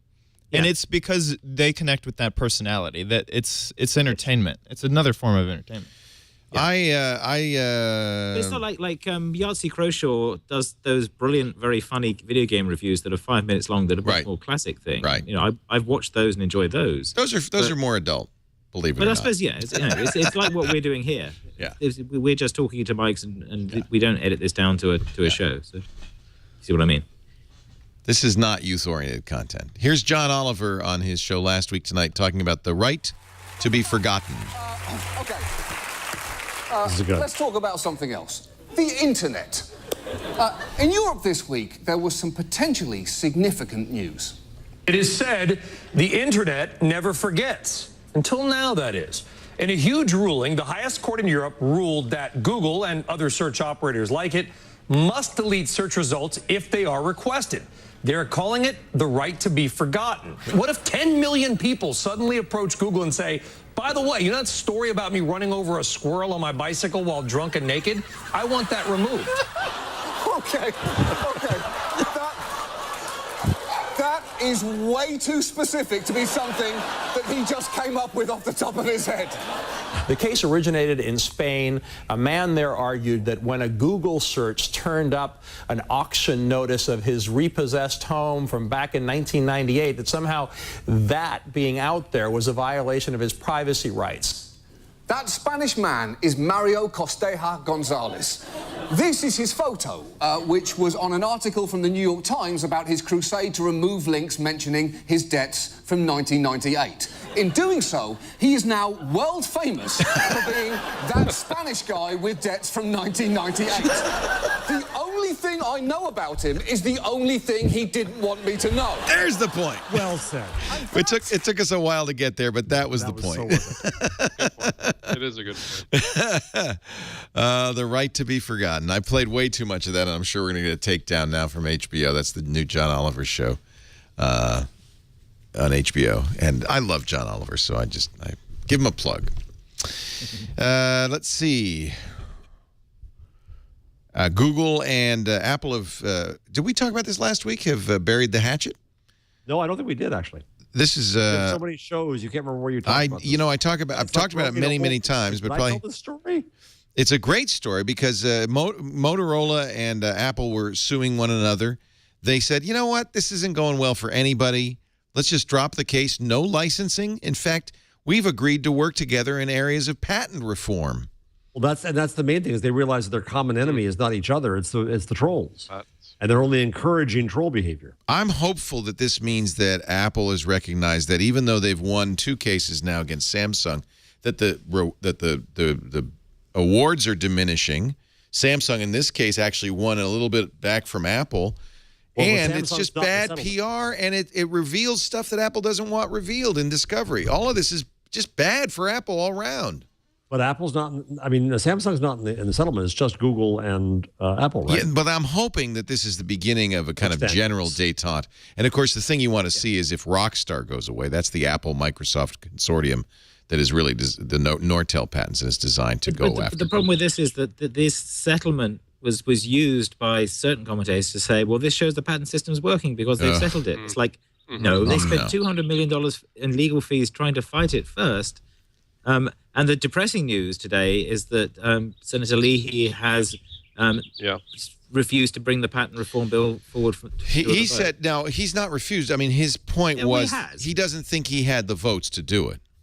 Right. Well, yeah, I mean, basically, there was a his head of staff has just former head of staff has just gone to work for the patent troll lobbyist group. Oh, really? There's a certain suspicious revolving door thing. That's a little suspicious. Well. He had sponsored the bill, Patrick Leahy. Yes. I think he's a good senator from Vermont on these issues. He said in his statement there was a lack of sufficient support. We've been working for almost a year with countless stakeholders on legislation to address the problem of patent trolls who are misusing the patent system. This is a real problem facing businesses in Vermont and across the country. We have repeated concerns. The House-passed bill went beyond the scope of addressing patent trolls and would have had severe unintended consequences on legitimate patent holders. This is the issue, of course, is what is a patent troll? Well, but that's the thing. I mean, but this is the problem: is that a lot of these alleged legitimate patent holders aren't. They're people who hold. They're what we call non-practicing entities. They don't actually make anything. They probably didn't even hold the original patent. They bought it. Right. So, I mean, I think there are certain litmus tests that you can use to see if somebody's really a troll or just somebody legitimately. Yeah, well, the guy who won the intermittent windshield wiper case against Ford. I mean, that was an amazing story. It took decades to resolve, and he had a real case. He wasn't a patent troll. But, you know, the point is that the reforms, the patent law is out of balance. It doesn't currently make sense. It is causing us billions of dollars of unnecessary costs every year. To say, oh, the balance isn't quite right to fix it. No, the thing is out of balance. Pass that bill. You can always pass another bill later if it overreaches. And that's the problem here. And the fact that he gets to veto this thing when it passed the House by 200 and something to that's kind of 50 sad. or something. Yeah, that's a flaw in the system, obviously. Our Jeff Roberts has 325 to 91. It passed the House. Yeah. Jeff has a source that said the process failed because Leahy didn't want to choose winners and losers. So in other words, he lost. So he's chosen a winner, and he's chosen the trolls as winners. This 42 state and territorial attorneys general sent letters in support. Google and Microsoft and hundreds of other companies urged senators to pass this bill. But Leahy says there was insufficient support. So, all right. Yeah, I'll blame Leahy. I mean, I think you're right. He has said he has veto rights over this. He's applied his veto, and that's the problem. Right. That is an awfully powerful thing. One guy to kill this bill. And we do, of course, feel like this is a very important bill for us here at Twit. The podcast community is threatened by a patent troll, and so it's not. This is personal. Yes.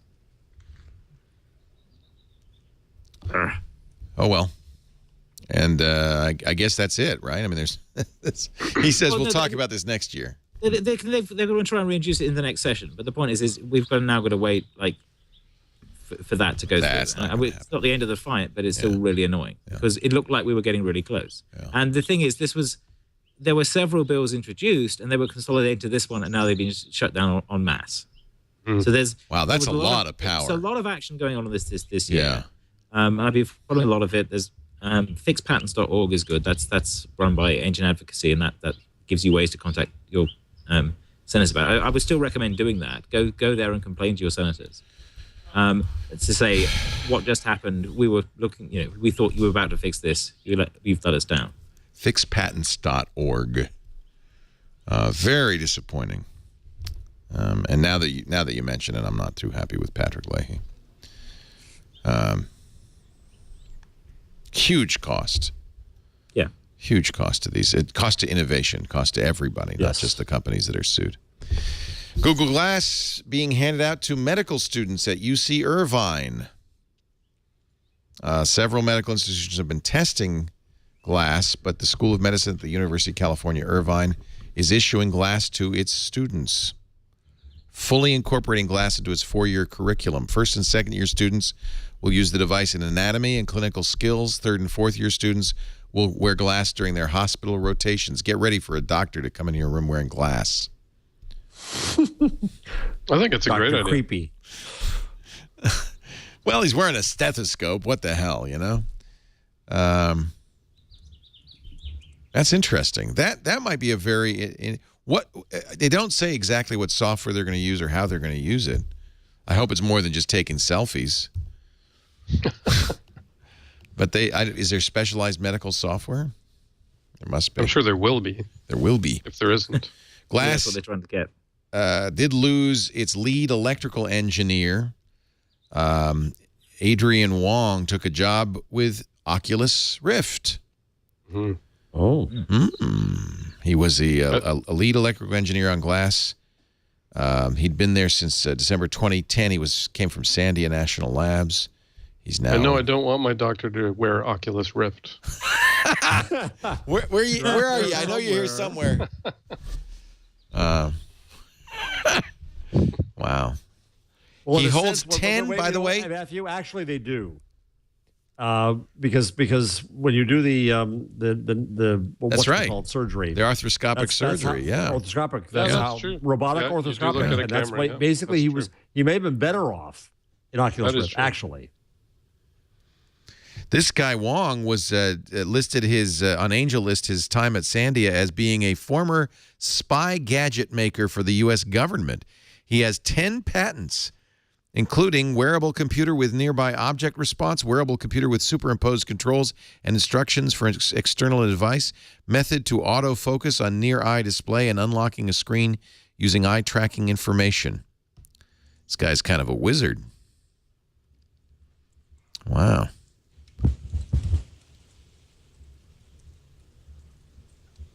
Well, I think this is, there's probably quite a bit of movement back and forth all the time.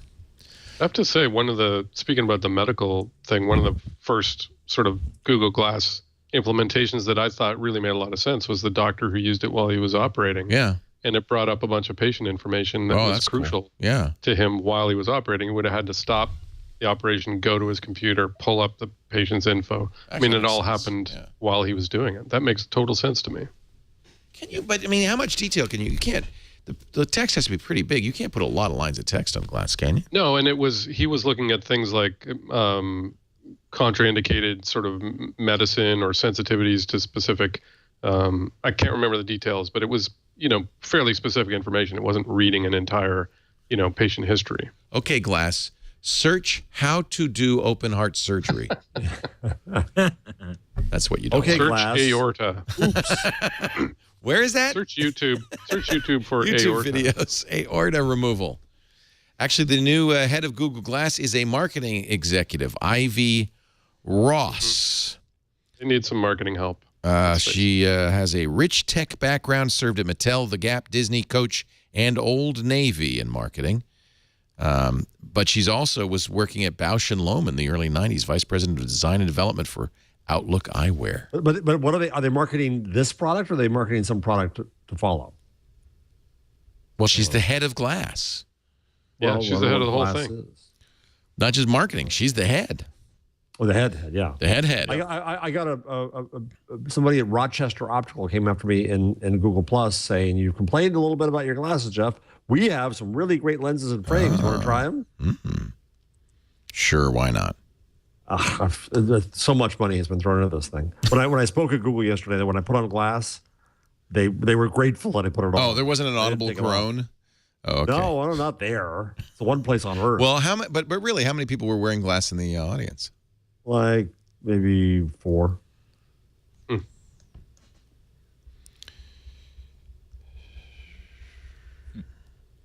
I think if you laugh at somebody for wearing glass at Google, that's probably a fiery. You shouldn't laugh at them.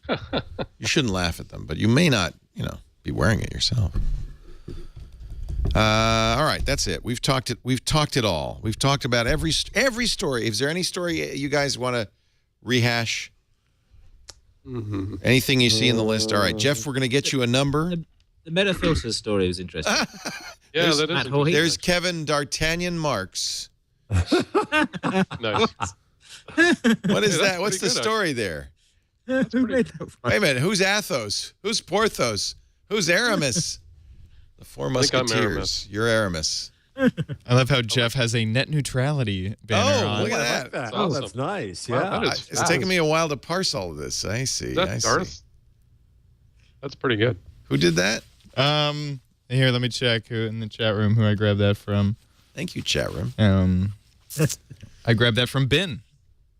Simple enough username. I didn't do this story because I feel like this is a developing story. But do we care about the lawsuit that accuses Google of AdSense fraud? This doesn't seem like this is like Yeah, I can't figure it out. And I also have a conflict of interest. I didn't even know about this. I repost. I work with them in networks and stuff, and officially I'm an advisor, and I didn't know anything about this. Yeah. But I have a conflict there of unknown nature.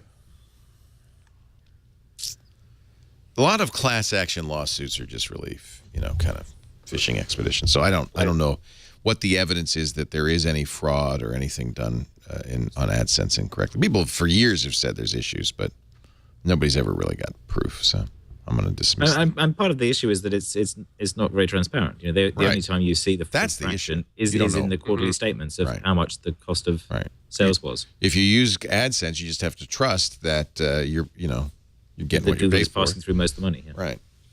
And yet Google's not keeping it all. I mean, it's an unheard of business where they count it all and then they go, here's your share. Yeah. And you have no idea. It's a black box. It's a black box. That's why the Matt Hawley Metafilter article is interesting, because he talks about how Metafilter's been around for 15 years or so. I think it's 15 years. It's a long time anyway.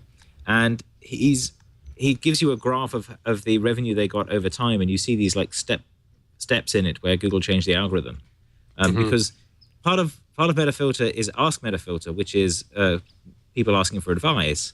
And at some point, that started ranking really, really well in Google, and then they were able to sell ads on that and pay for the 10 employees or so that were taking over. There's a study going around called Peak Ads, which describes the hypothesis that perhaps advertising already reached its peak, and people are harder to reach these days because they're prone to ignoring ads. And he said that happened to Metafilter. We reached our peak in late 2011, early 2012, and has seen a swift decline since. Revenues are at the 2007 level as of May 2014. And of course, Metafilter has more staff, has more expenses, but the revenue's gone down. But he also says, live by the Google sword, die by the Google sword. Right. But he said, I spoke to him last year at XOXO about Metafilter and things, and he said they're seeing he mentions this further down. They're seeing the climb of views from mobile, which means that the ads convert less well. And so they've been steadily losing revenue from that, even though their views are about the same. But because as people start moving their views from the computer to the phone, that reduces the amount of ad revenue they get. Yeah. Matt, well, the interesting here is Matt was the first person I know who have started a focused blog that made money from Google Ads. I think it was a DVR blog, as I remember. And it was really incredibly early. PVR blog. I remember that. Yeah. That's right. PVR blog. So PVR blog. And he started that and just as an experiment, they put that stuff up. And so then he got ads on Google. He started making money. He started making decent money because he was the only guy writing about PVRs. And it showed, I learned a lesson from that about specialization and networks and all this stuff. And so he's always kind of lived by Google to the extent that he was aware of it. But yeah, you can't make a living just on that.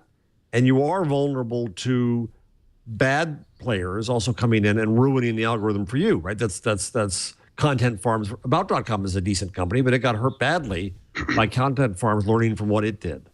Well, I love Matt Howey, and I thought Metafilter was great, as he points out, and this is a very good piece on Medium, as he points out, maybe Metafilter belongs to 3 or 4 internets ago.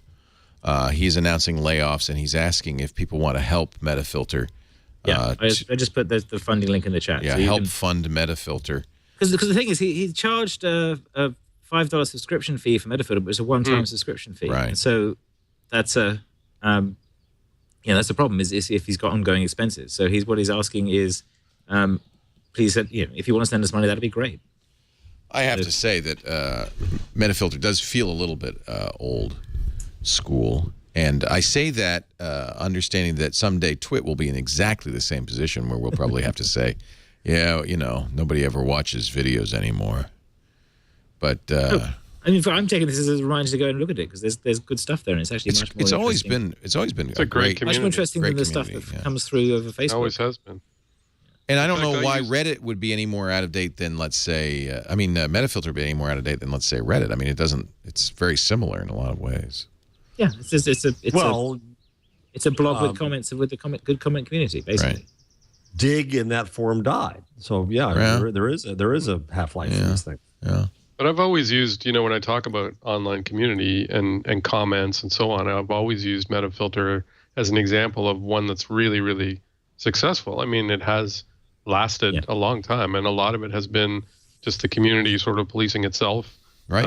But they do have a moderators, and Jessamyn's been doing a great job there for a long time in setting up those community standards that mean they do behave that way. Well, this will be the test. If the community steps up, and by the way, when you go to metafilter.com, you'll see right at the top an important message about Metafilter that'll take you to that information and also to a funding link. And Matt's really he's one of those pioneers who's unsung, right? Metafilter and PVR and other things he's done, early blogs, but he doesn't have the attention that others have. Right. Probably because he doesn't have the ego that people like me have. Right. Well, we've interviewed Matt several times on Twitter. I think the world of him, and Metafilter. He's a great guy. Yeah, really great thing. So, but he's got a great point about the peak ads as well. I mean, it's not just that Metafilter. It may not be Metafilter. It may be Google. Yeah. Mm-hmm. And he says we'll never know. It's a black box. Yeah. But that's something I've heard from from other people as well who rely on advertising.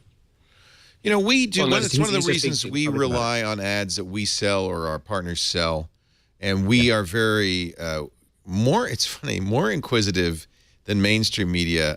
We talk to our advertisers a lot about how the ads are working, what we can, how we can work with them to make them more effective for our audience. Mm-hmm. And often the response we get is, "Gee, nobody ever asked me that before." Mm-hmm. Well, the thing is, I mean, your ads are like 1950s television ads. We're very old-fashioned. Back to the past. Yeah, we're very old-fashioned. And actually, Leo's ads are effectively native advertising, right? That's the sort of goal that lots of media companies are trying to get to with native ads and sponsored content. Right. They're trying to get to ads that are just content. They're just like the rest of your content. We try not to think of it in that way, but it is. I mean, I think it's pretty obvious when we're in an ad. We don't try to hide the fact that we're in an ad, but it is part of the overall content, I think. Right. And the best part is that you talk about the thing and how good it is, right? That's what makes it so effective. It's not just a pop-up window or a, pitch man. It's the kind of ad it's hard to ignore. But it has a personal value to it. And that, I think, makes, so as opposed to the wallpaper ads that appear everywhere that people ignore. I know. I mean, I'm looking at an article on the Mail Online. The Mail Online is a really good example of a website that is just larded with ads, right? Yes. I mean, just larded with ads. And it's Charles wearing Google Glass. I could tell you, I saw that. I just saw that. But here's the interesting point. I don't see the ads. I see the article. I am very attuned, as I'm sure most people are, I don't know what those ads were. Yeah. Nobody, and especially if you're younger than 30, I don't even think your eye registers. You don't register. You certainly would never click on them. So click-through rates are 0.00001%. Many of those are accidents, or drunk people. So I don't think, in fact, Google is, I mean, we don't know because it's a black box, but I don't think they're probably lying about this. I have a feeling that it's more likely the case that they're just these ads are less and less effective. Right. Well, that's if you look at Google's positioning stuff on this, they now talk about threading the ads together across the different domains. So they will show you an ad on a website and then show you a different ad on mobile that's related to that. That's smarter about that. The other option, and we've tried to... It's interesting if you go to their talks where they're actually pitching to advertisers. Every now and then I go to a conference, there's one of those, and I drop in and see what the story is this time. And for the last couple of years, it has been very much, we understand that the website, pure website advertising is dipping, but we have there's lots of opportunities on mobile. Yeah. And there's, search ads on mobile are a very powerful thing because they're you want it to be taking action directly from them. Is the point. Right. You tend to search you can do what Twitch.tv is doing and to do a Mountain Dew takeover. Where, I mean, it's hard to miss that ad. That's a very expensive ad unit, by the way, when you do this called a takeover. I like our model. Appropriate placement for Mountain Dew. Yeah, really. I like our model, and our ads work very well for our advertisers, and I hope work well for our community. What we're trying to do is we don't think the ads will work unless our community likes them, likes the content, likes the companies. because it's easy enough to fast forward through them. So, we take that pretty seriously. And Prince of Wales does look good in Google Glass. This was today in Winnipeg. I wonder what his royal reaction. He's, by the way, believed to be the first royal to try on glass. He actually was trying out an app designed to help workmen keep up with the jobs they have to do. Now I'm picturing the Queen with glass. We are not amused. Update on the story we began the show with. The Guardian says the Nest smoke alarm is returning to sale amidst reports of a full recall. The press release was really about the warning in April. It wasn't something new. Right. Well, it was pulled from sale in April, and then a press release from the U.S. Consumer Product Safety Commission sparked a flurry of reports that the company was initiating a full recall. Nest confirmed to The Guardian the CPSC release was just about that release in April. They just were a little slow. No further recall is planned. And they plan to put them back on sale, I think. Let me see. Well, it doesn't say that, but the headline does say the alarm is returning to sale. I don't see that anywhere in the article, but maybe I'm missing it. Oh, yeah, here it is. We'll be bringing the Nest Protect back on the market in a few weeks. So I apologize for the error. And I fixed it. Just an update. It's fixed.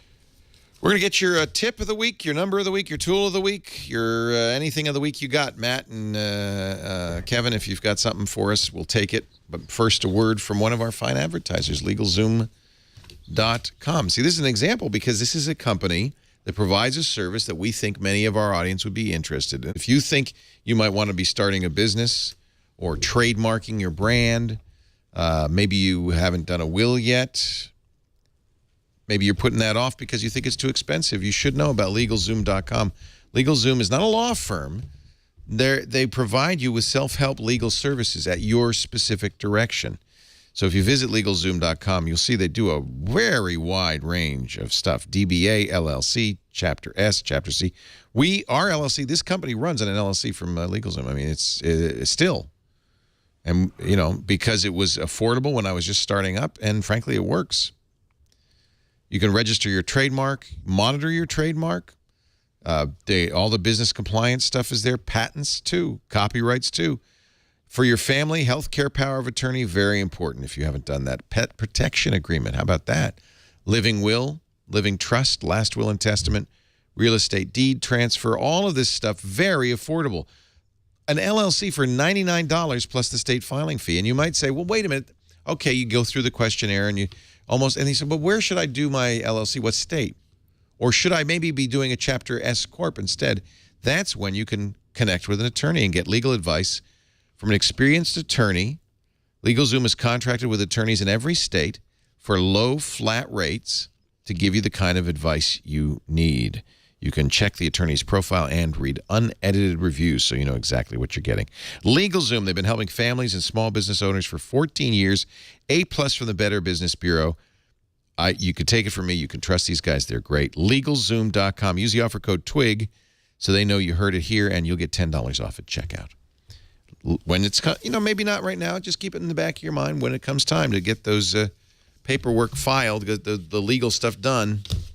LegalZoom.com. Use the offer code TWIG to save $10.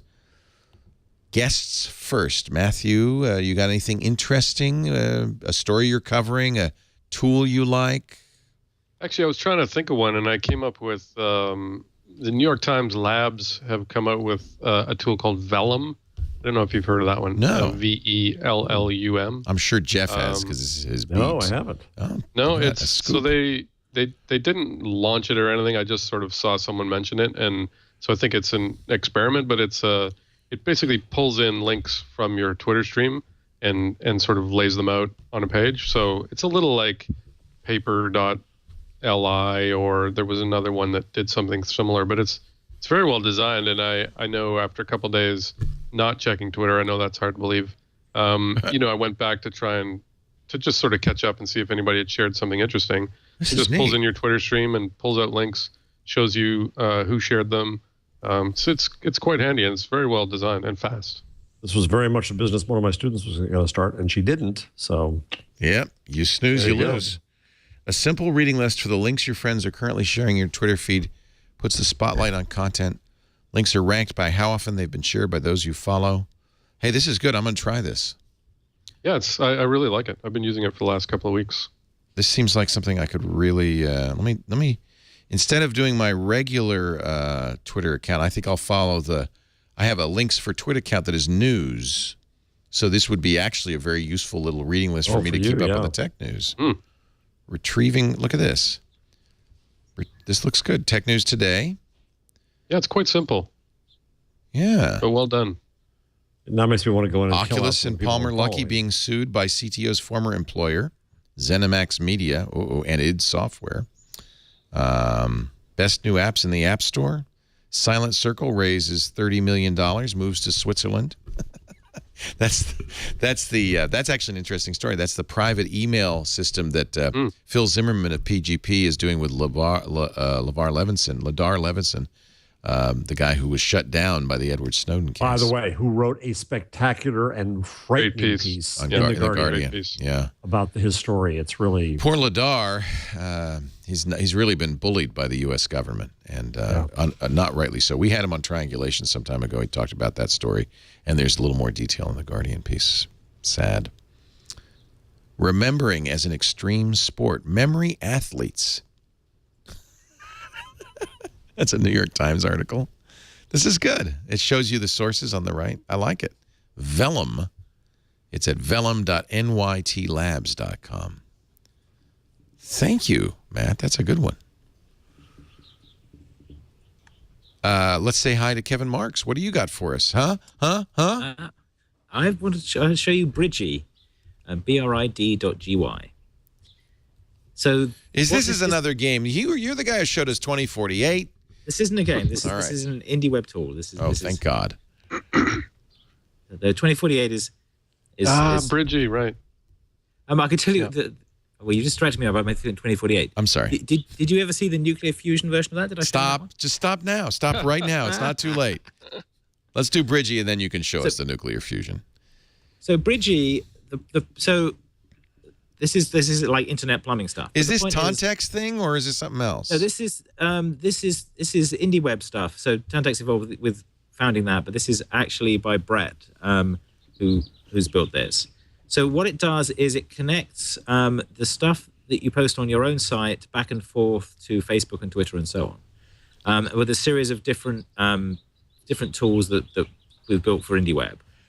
So the point is that you can post, if you have a post that you make on your site, it can propagate that to Facebook and then send you back the comments to your site. We just broke Bridgy.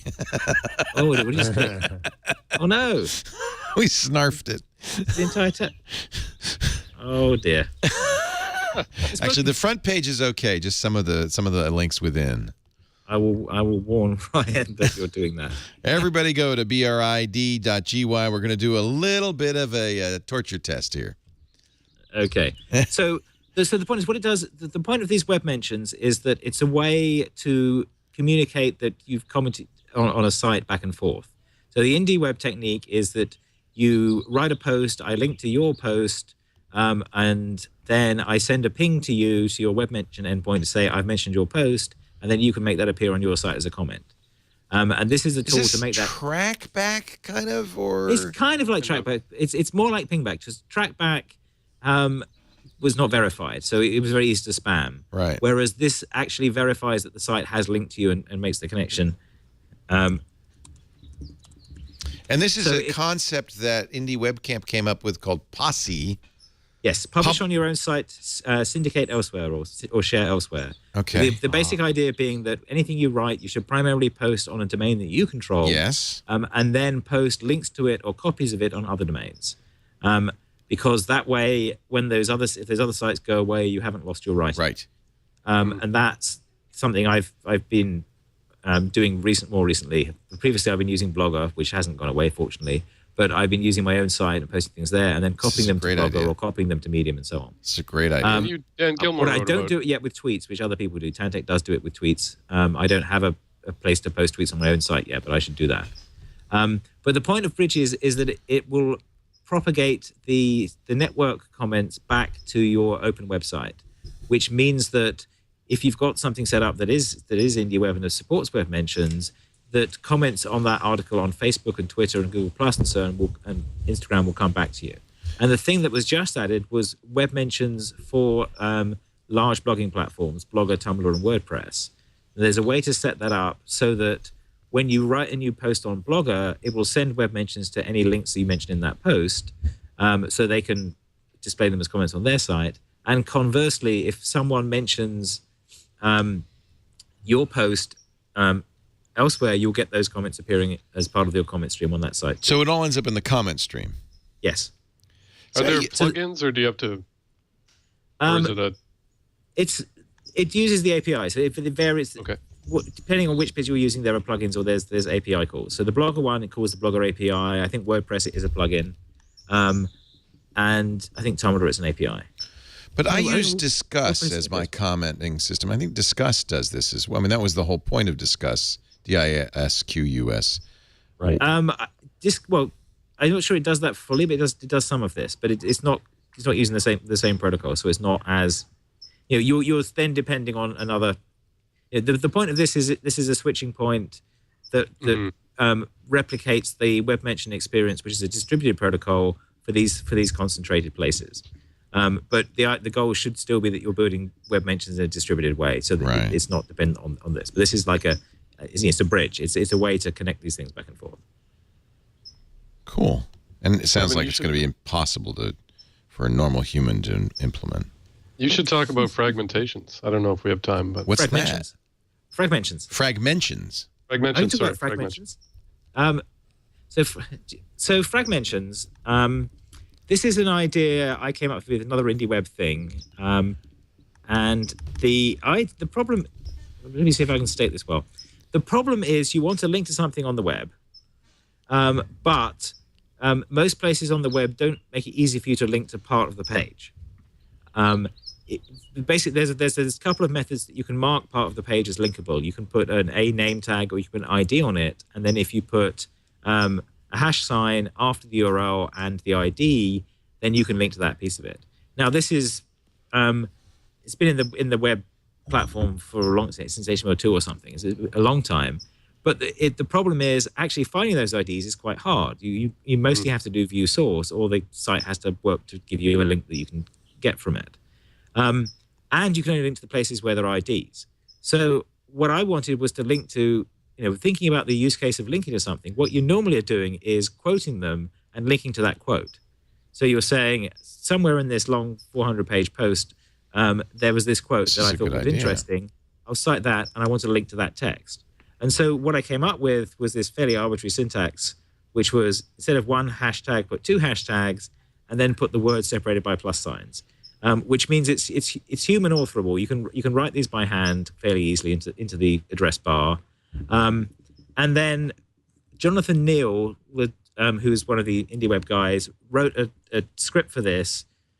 So that does two things. First, you can put this script on your site. So if you make one of these URLs, it will link to that text, and you can then highlight the paragraph. And then secondly, he made a Chrome plugin for it, which means that you can do this to any site, and it will do that. It'll link to and highlight the text that you're linking to. So that was something that we put together a few weeks ago. When was this? Oh, it's almost a month ago. And the value of this is it's actually conforms with what you want to do. And then more recently, he added the feature to the Chrome extension that if you select some text and right-click on it, you can get a fragmentation link from that. So which means that actually creating these links gets much easier. Yeah, that's nice. Yeah. So it will then create and highlight the link. You can copy and paste that. So that was added to this as well. So it's very cool.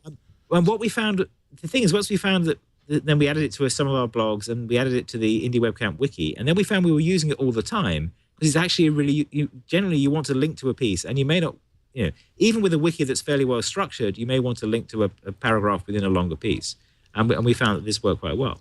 And then a week later, or a couple of weeks later, I got a ping from John Borthwick talking about, I've got to try to remember the name of the app now. The app, the Read Later app. What's that called? Pocket? Instapaper. Instapaper. So this is Marco's app that he sold. Borthwick and It works fine. Yeah. So the basic point of that is you get a Read Later button in your browser. You click on any too long article, and then later on you open it when you're on the bus or sitting at home with your iPad or whatever. You open it up and you read the long form thing when you've got time. And the new version of this, they added a feature that lets you highlight text in it and then share that out on the web. And what they did was they integrated fragmentations into that. So that if you highlight a piece of text in one of these long form pieces and then post it out to Tumblr or Twitter or whatever, it will create a fragmentations link that then goes back to that page. And then they modified their browser extensions, which are for Chrome and for Firefox, to support this as well. Which means that like any of these things, you need to have script in more than one place for this to be useful. But it has a reasonably stable failure mode, which is if the browser doesn't understand what you're doing, you just get linked to the top of the page. But once you add this, it starts getting more useful. So it's one of these. It's one of these ideas that makes a lot of sense to me, and it's a starting point for richer kinds of linking in the web. And have a look at it, try it out, see what you think. I think it's a great idea. Yeah. The original post is kevinmarks.com fragmentations.html. And there's links in that to the various other places about that, the Chrome plugin and so on. The main discussions going on at the IndieWebCamp.com. IndieWebCamp page on this. Hang on, I just pasted that in the wrong window. Sorry. IndieWebCamp.com/fragmentation. Fragmentation. I remember when Fragmentation. And by the way, when you search for this, Google is going to always say, "Did you mean fragmentation?" You mean fragmentation? Yes. I remember when this is one of those clever names that isn't as clever. It's as a terrible idea, but it says what it does, which I like. Dave Weiner and Jay Rosen, I think, both had links to specific paragraphs in their blog posts. I think Dave was the first one to do that, so that you could link directly to a paragraph instead of to the. And that always seemed like a great idea to me. Well, we all do it. We all do it because, as you point out in the original posts, Kevin, no links don't get deprecated so fast. And so what I always do I Google a passage, and that always works better. No, that's true, and that was part of what made me think was I went to the annotations workshop at the WTC talking about this, and realized that actually the most robust thing is Google it. Some text. And then that made me think about, but if I want to cite part of a page, then we should do the same thing. Right. And you get into debates about what happens if the text's been edited, or how do you support punctuation and so on. I think that, but the starting point is having a piece of the text that you can apply those kind of algorithms to, and creating those. And if you go to the fragmentation page on IndieWebCamp, there's links to lots of other variations of this idea that have happened over time. I'm not saying this is completely original, but it's a practical implementation that actually works. We've got a bit of support for it, and the syntax for it, I think, is better than the other syntaxes that have been proposed previously, which is one of the reasons this has taken off. And try it out, see what you think. And there's a WordPress plugin, a Drupal plugin. There's a lot of different ways. Yeah, but basically, it was put together we were like noodling about ideas in the IRC for IndieWeb, and Jonathan said, I can implement that. Hang on, give me 15 minutes. And 15 minutes later, he said, here's some script that does it. That's really neat. And this is IndieWebCamp is really starting to show some real interesting results. I'm glad you're doing that. It's been sort of ticking over for a while, but we're starting to get working code in more than one place, and that's when you start getting takeoff. And that's find out more. The next thing is to try and then get platform vendors to integrate it as well. But this so the other IndieWeb news this week I should mention is one of the IndieWeb open source projects, Idno, is now a company called Known, KONWN. If you go to withknown.com, you can see what they're talking about there. Basically, it's a holding page, but the what this is, Ben Werdmuller and Erin Joe Ritchie have put together this like up-to-date publishing platform that's like a modern blogger or a personal Twitter or whatever you want to call it, and it's an open source project that Ben's been working on mostly on his own for a while, and Erin's been helping with the design on it, and they've just quit their jobs and done a startup. Wow. To go and work in an incubator to build this as a product. This is what we used to call live streaming. Yes, but it implements all these indie web protocols. It implements web mentions. It implements RSVPs, which is a variation of web mentions that lets you actually invite people to events and have them say yes or no, and then bridges those back and forth to Facebook and Twitter and so on. So there's a lot of like nice subtle stuff in this, but it's a way to give you back control over your own postings and still propagate them out to Facebook and Twitter and so on. And it's fairly mature. You can install this now. I mean, is it working? They are setting up a hosted version of it. You can install it now, but you have to set it up yourself with a PHP hosting server. So they need to make that smoother. So at the moment, the point of this is to make the install process more easy than getting stuff off GitHub and doing that. So that's a key part of it. The principle is one that Dan Gilmore wrote about, and he and I talked about.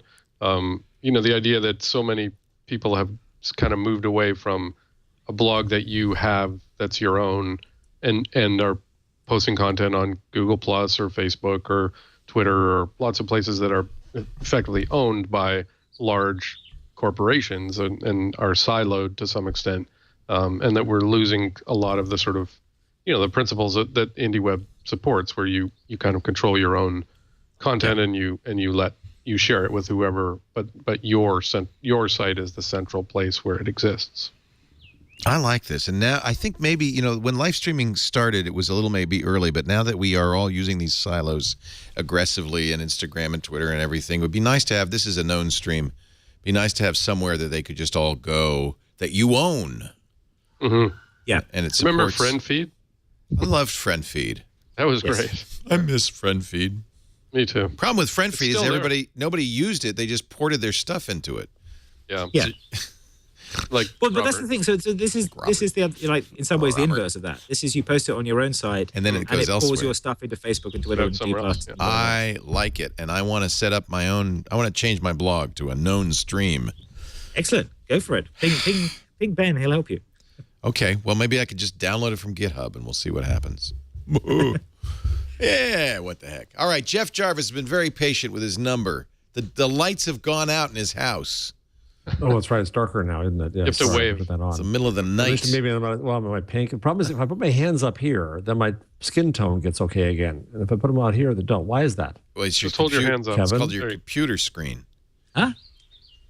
Your camera is, because your face is not enough land mass for the camera to iris down. It's better. You need a big face, yeah. Yeah. I always thought I had a big face. You just need to be a bigger percentage of the shot. In your dark room. If you put the lights on behind you, it would help, but then you could probably change the color. Well, we're almost done. Yeah, so I'm going to cheat on my number. Sit like that. I wrote a piece on Medium this week because I realized that for 40 years, I've been writing on computers for 40 years. How's that, kids? Since 1974. Wow. And I realized that all that time I have had this twitchy habit, necessary habit, of hitting the save button in the day of word processing, or now the Control S in the age of Microsoft. And I use Google Docs and I use Medium to write, and also WordPress, and they all save automatically for me. And so that whole notion of that little save, my fingers will just do it like reflex, is gone. And with it, pardon me, I'm getting choked up here. And with it goes the kind of moment for reflection that I used to have. And so I wrote a piece about how computers affected how I write and how that affects. And it's gotten a lot of good response, and so I thought I would just plug it. Goodbye, Control S, which was how we used to save documents back in the day. Can't remember the last time I did that. My early days on VDTs. Yeah. And how switching from mono screen to H and Jade and this is fun. I'd love to, because I'm right there with you all the way. Yeah. Well, I didn't go quite so far back, but I started writing on computers when the personal computer era began. But so George R.R. Martin, author of the Game of Thrones, it turns out writes on a DOS machine using WordStar 4. Mm-hmm. So Control KS still works for George. Classic.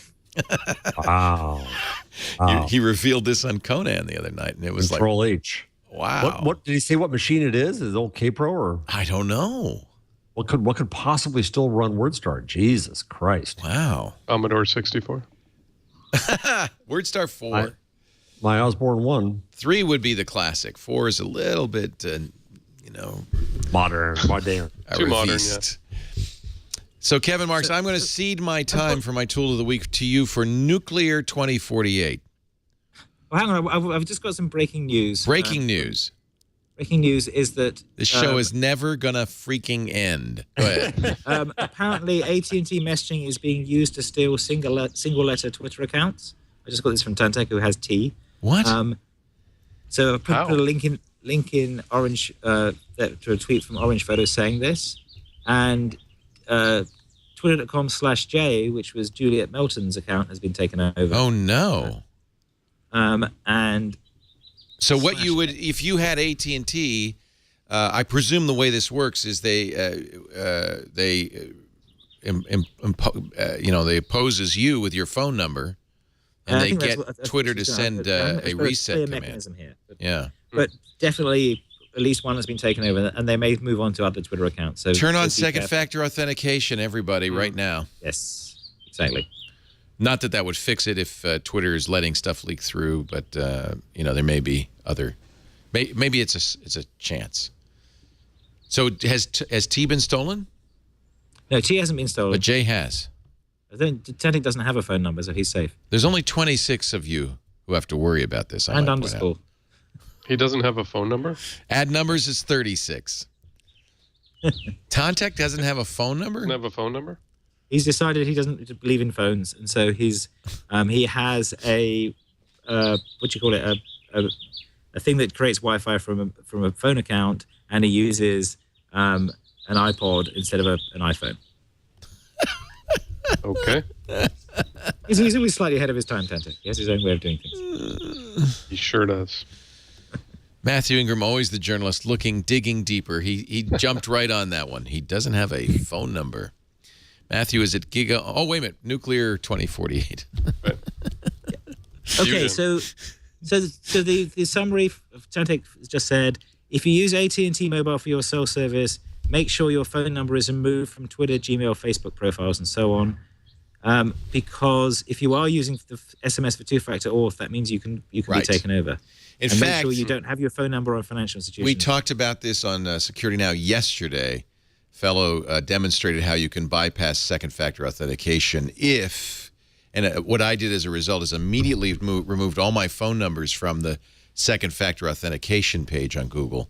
If that phone number becomes known, somebody impersonates your phone number, gets a voicemail sent to it. He keeps you busy. He calls you so that your number's busied out, gets the voicemail number, then calls back, gets the code, and logs and resets your password. So that's actually something we talked about yesterday, and it's interesting it's being used against Twitter already. Right. Did not take too long. One more time, the nuclear fusion variant. Okay, I've got to find this now. I'll find it for you. I have a link to it. It's newbricks.github.io. Right. Fuse your way to iron. So you start with 2 hydrogens. So it's F. Yeah, wow. And then you turn them into deuterons. Turn them into heavy water. And then you get the deuterons. H3. And then you turn them into H4. H3. Oh, this is hard, but it's a good way to learn chemistry. Because actually, you can only turn certain match senses with others. So then you can accidentally make it into beryllium. I've got beryllium. Which has a half-life. So as you keep moving... Oh, no, it's counting down. It's counting down. So at the bottom of the page, there's a guide to what you have to do. And there is this problem is this Twitch for Oxbridge graduates? Yes. Yes. So you can get stuck at magnesium because that's stable. So if you accidentally make magnesium, you can't carry on. How often does that happen? You've got to be careful Do not accidentally make magnesium, So or you will be so sorry. There's a deuteron. There's two berylliums. Let's merge the berylliums. I can't merge my berylliums. What you need to do is make oxygens and then merge the oxygens, I think. Oh, I get it. It's not merely merging the same. You have to now make chemical. Yeah. Well, you have to keep making 4 heliums and adding 4 heliums to things. Except that if you add it to neon, you end up at magnesium, which means you're stuck. So you can get past that to... Wow. This is way too complicated. You can get past that to silicon by adding 2 oxygens. So basically, you've got to make oxygens, then add them together, and then you can use that to build iron. I've got an oxygen. Okay, so careful. Don't accidentally turn it into a neon, because then it's very fragile and could potentially turn into a... Oh, man. Oh, this is tough. This is a good. hard game. This is good for chemists. Yeah. I don't know what the hell I'm doing now. I've gone beyond my chemical knowledge. Well, it plays a bit like 2048, but then eventually you start realizing what's going on. And I understand. And okay, but I have to go down here and look at the tables. So I think this is easy. I mean, my fusion guide and my decay guide. That's the key. Yes. This is good. I like it. That's FE26. Fuse your way to iron, baby. It's at dimit.me/FE26. Ladies and gentlemen, this has been a very fascinating episode in which we've already retracted the first story and created beryllium. If you ever want to be back again, please come back on a Wednesday, 1 p.m. Pacific, 4 p.m. Eastern Time, 2000 UTC. Kevin Marks, thank you for being here. It's always a pleasure. It was fun to be here. IndieWebCamp.com. That's probably the best place to go to find out what Kevin's up to. I think this is actually and there's Indie Web Camps coming up on the 28th of June in New York and Portland. Awesome. And I want to install IDNO.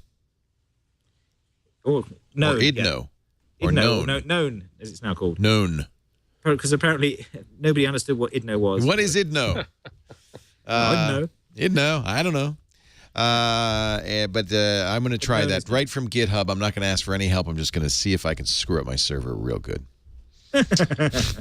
Well, if you need help, go to the Indie Webcamp IRC on Freenode. I shall.